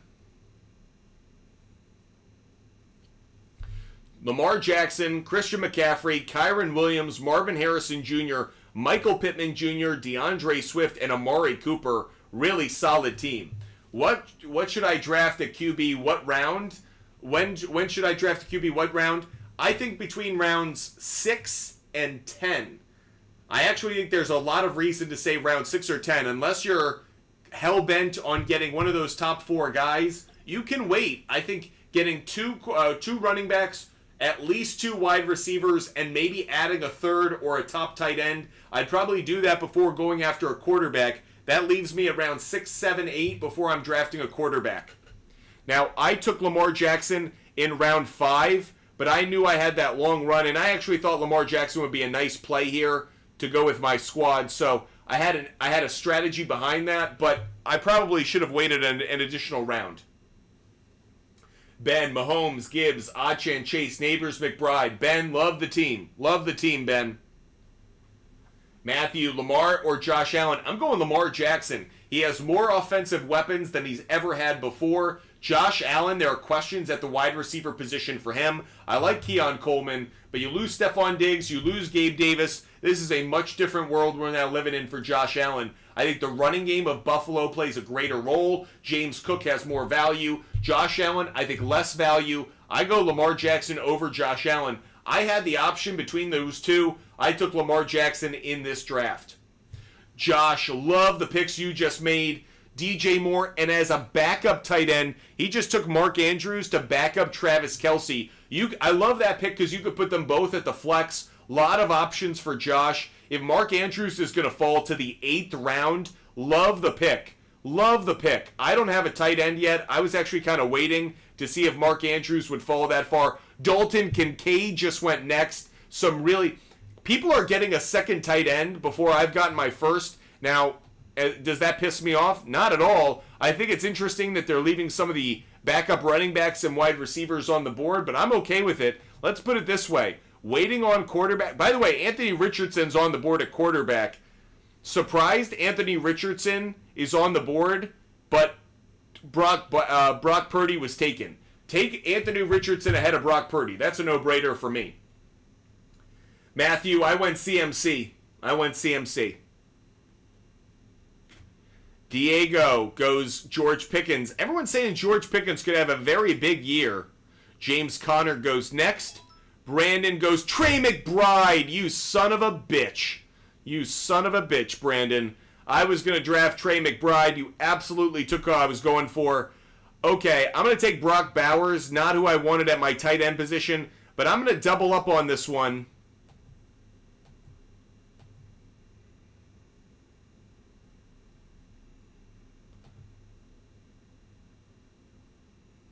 I'll take Brock Bowers, I'll take Evan Ingram, and I'll double up on the two. I really wanted Andrews, Kincaid, or McBride were all available at the start of the round.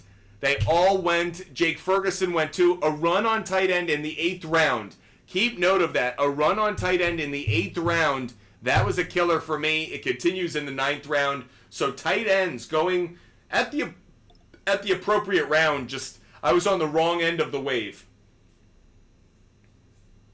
Appreciate you guys being with us. I know this audience has seen a lot of sports content today, whether it was fantasy football, sports betting research. We've done a lot so far today. It's been a long show. We have been on the air for almost 3 hours. Went by fast, but at times maybe a little slow. But overall, this is going to be a lot of what Sunday content is like. Hope you guys have enjoyed every single second of it. I've been pumped to be with you guys. By the way, Ricardo, great pick getting Anthony Richardson in the 9th round. What a pick.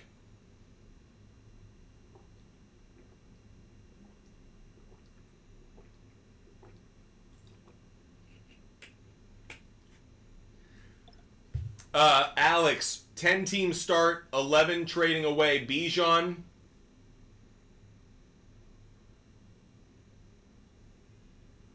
Bijan, Coleman, and 3rd for London, JT, and early mid 1st. Who wins? I don't know. That's tight. That's very tight. Don't have a good answer on that one. Nick Chubb goes in the first pick of the 10th round. Really like that pick, Josh. Really like that pick. Good idea. Lad McConkey. Elliot Robinson, you're watching too many of my shows, man. You're watching too many of my shows. You're taking too many of the guys I like. Dylan thinks he has an answer.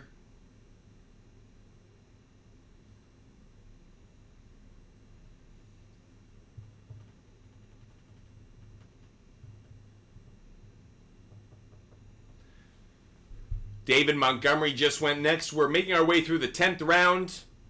Jared Goff went next. Zamir White. Zamir White went in the 10th round. That is a steal. Great pick there. Zamir White in the 10th round. That's a great pick. I'm going to take a flyer. I'm going to take Terry McLaurin. I think Terry McLaurin's worth the flyer.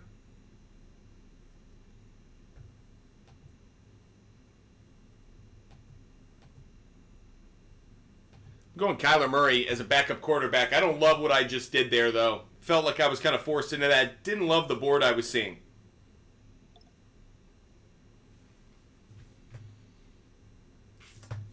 So, defense and kicker are going to be two of my final 3 picks.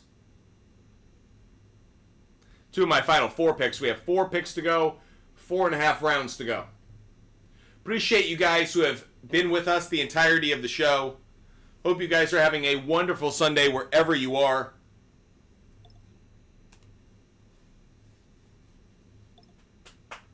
Gonna get myself some lunch. Looking forward to that. By the way, bottom of the first. Oh, Aaron Judge struck out. By the way, Juan Soto walked. To those who called out the Juan Soto walk earlier today, he walked. Great call by those who brought that up earlier.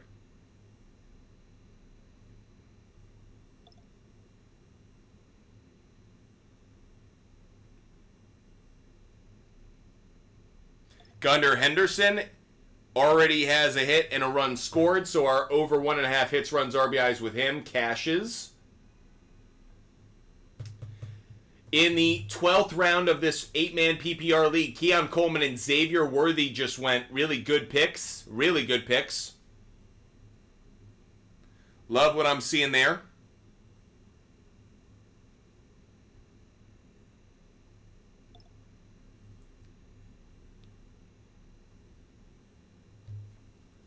Jaden Reed just went. So run on wide receiver here in the 12th round. Tony Pollard went next. I'm kind of curious to see what the Tennessee Titans offense is going to be. A lot of question marks there. My team so far is Lamar Jackson, Christian McCaffrey, Kyron Williams, Marvin Harrison Jr., Michael Pittman Jr., Brock Bowers, DeAndre Swift, and my bench consists of Amari Cooper, Evan Ingram, Terry McLaurin, and Kyler Murray. I can use another backup running back, that's for sure. And I will go with Jalen Warren as the backup running back, and as my defense, I'm going to take the Jets. Jets defense. So I have 2 more picks to go before we close out this draft. Sleepy Bear, I'd go Michael Pittman. Michael Pittman for me. Nate, second pick in a 12-man team. I'd go, personally, I understand why a lot of people are saying take CeeDee Lamb. I would probably agree with that right now. CeeDee Lamb just slightly over Tyreek Hill and Jefferson, though it's very, very close. And that's really about what he could do this year as opposed to Tyreek Hill and Jefferson. You're almost drafting off of past performance where CeeDee Lamb should have the best season this year. And potentially only made better from a contract situation.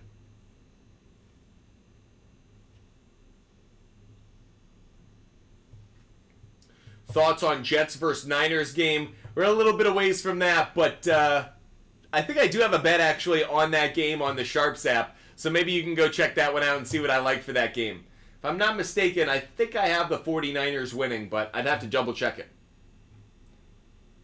Hope you guys are loving the content, loving the show. Hit that follow button, everybody. We're going to be doing fantasy football content, sports betting research, and a lot of sports conversation over the next few months. Butt Fumble Sports, a sports content company created by a sports fan for you real sports fans at home. Make sure you follow, make sure you subscribe, make sure you're with us every time that we go live. It is always a joy to have you guys with us, talking sports, hopefully doing a lot of fun, having a lot of fun this year as we go through every single game that we can to try to find the best bets and the best fantasy opportunities.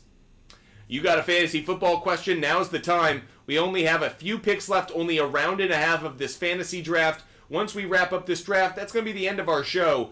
3-hour show today.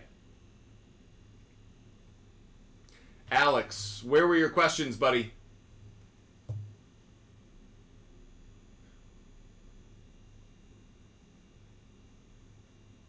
Would you do Smith plus Achan for Marvin straight up? No, I wouldn't. No, I wouldn't.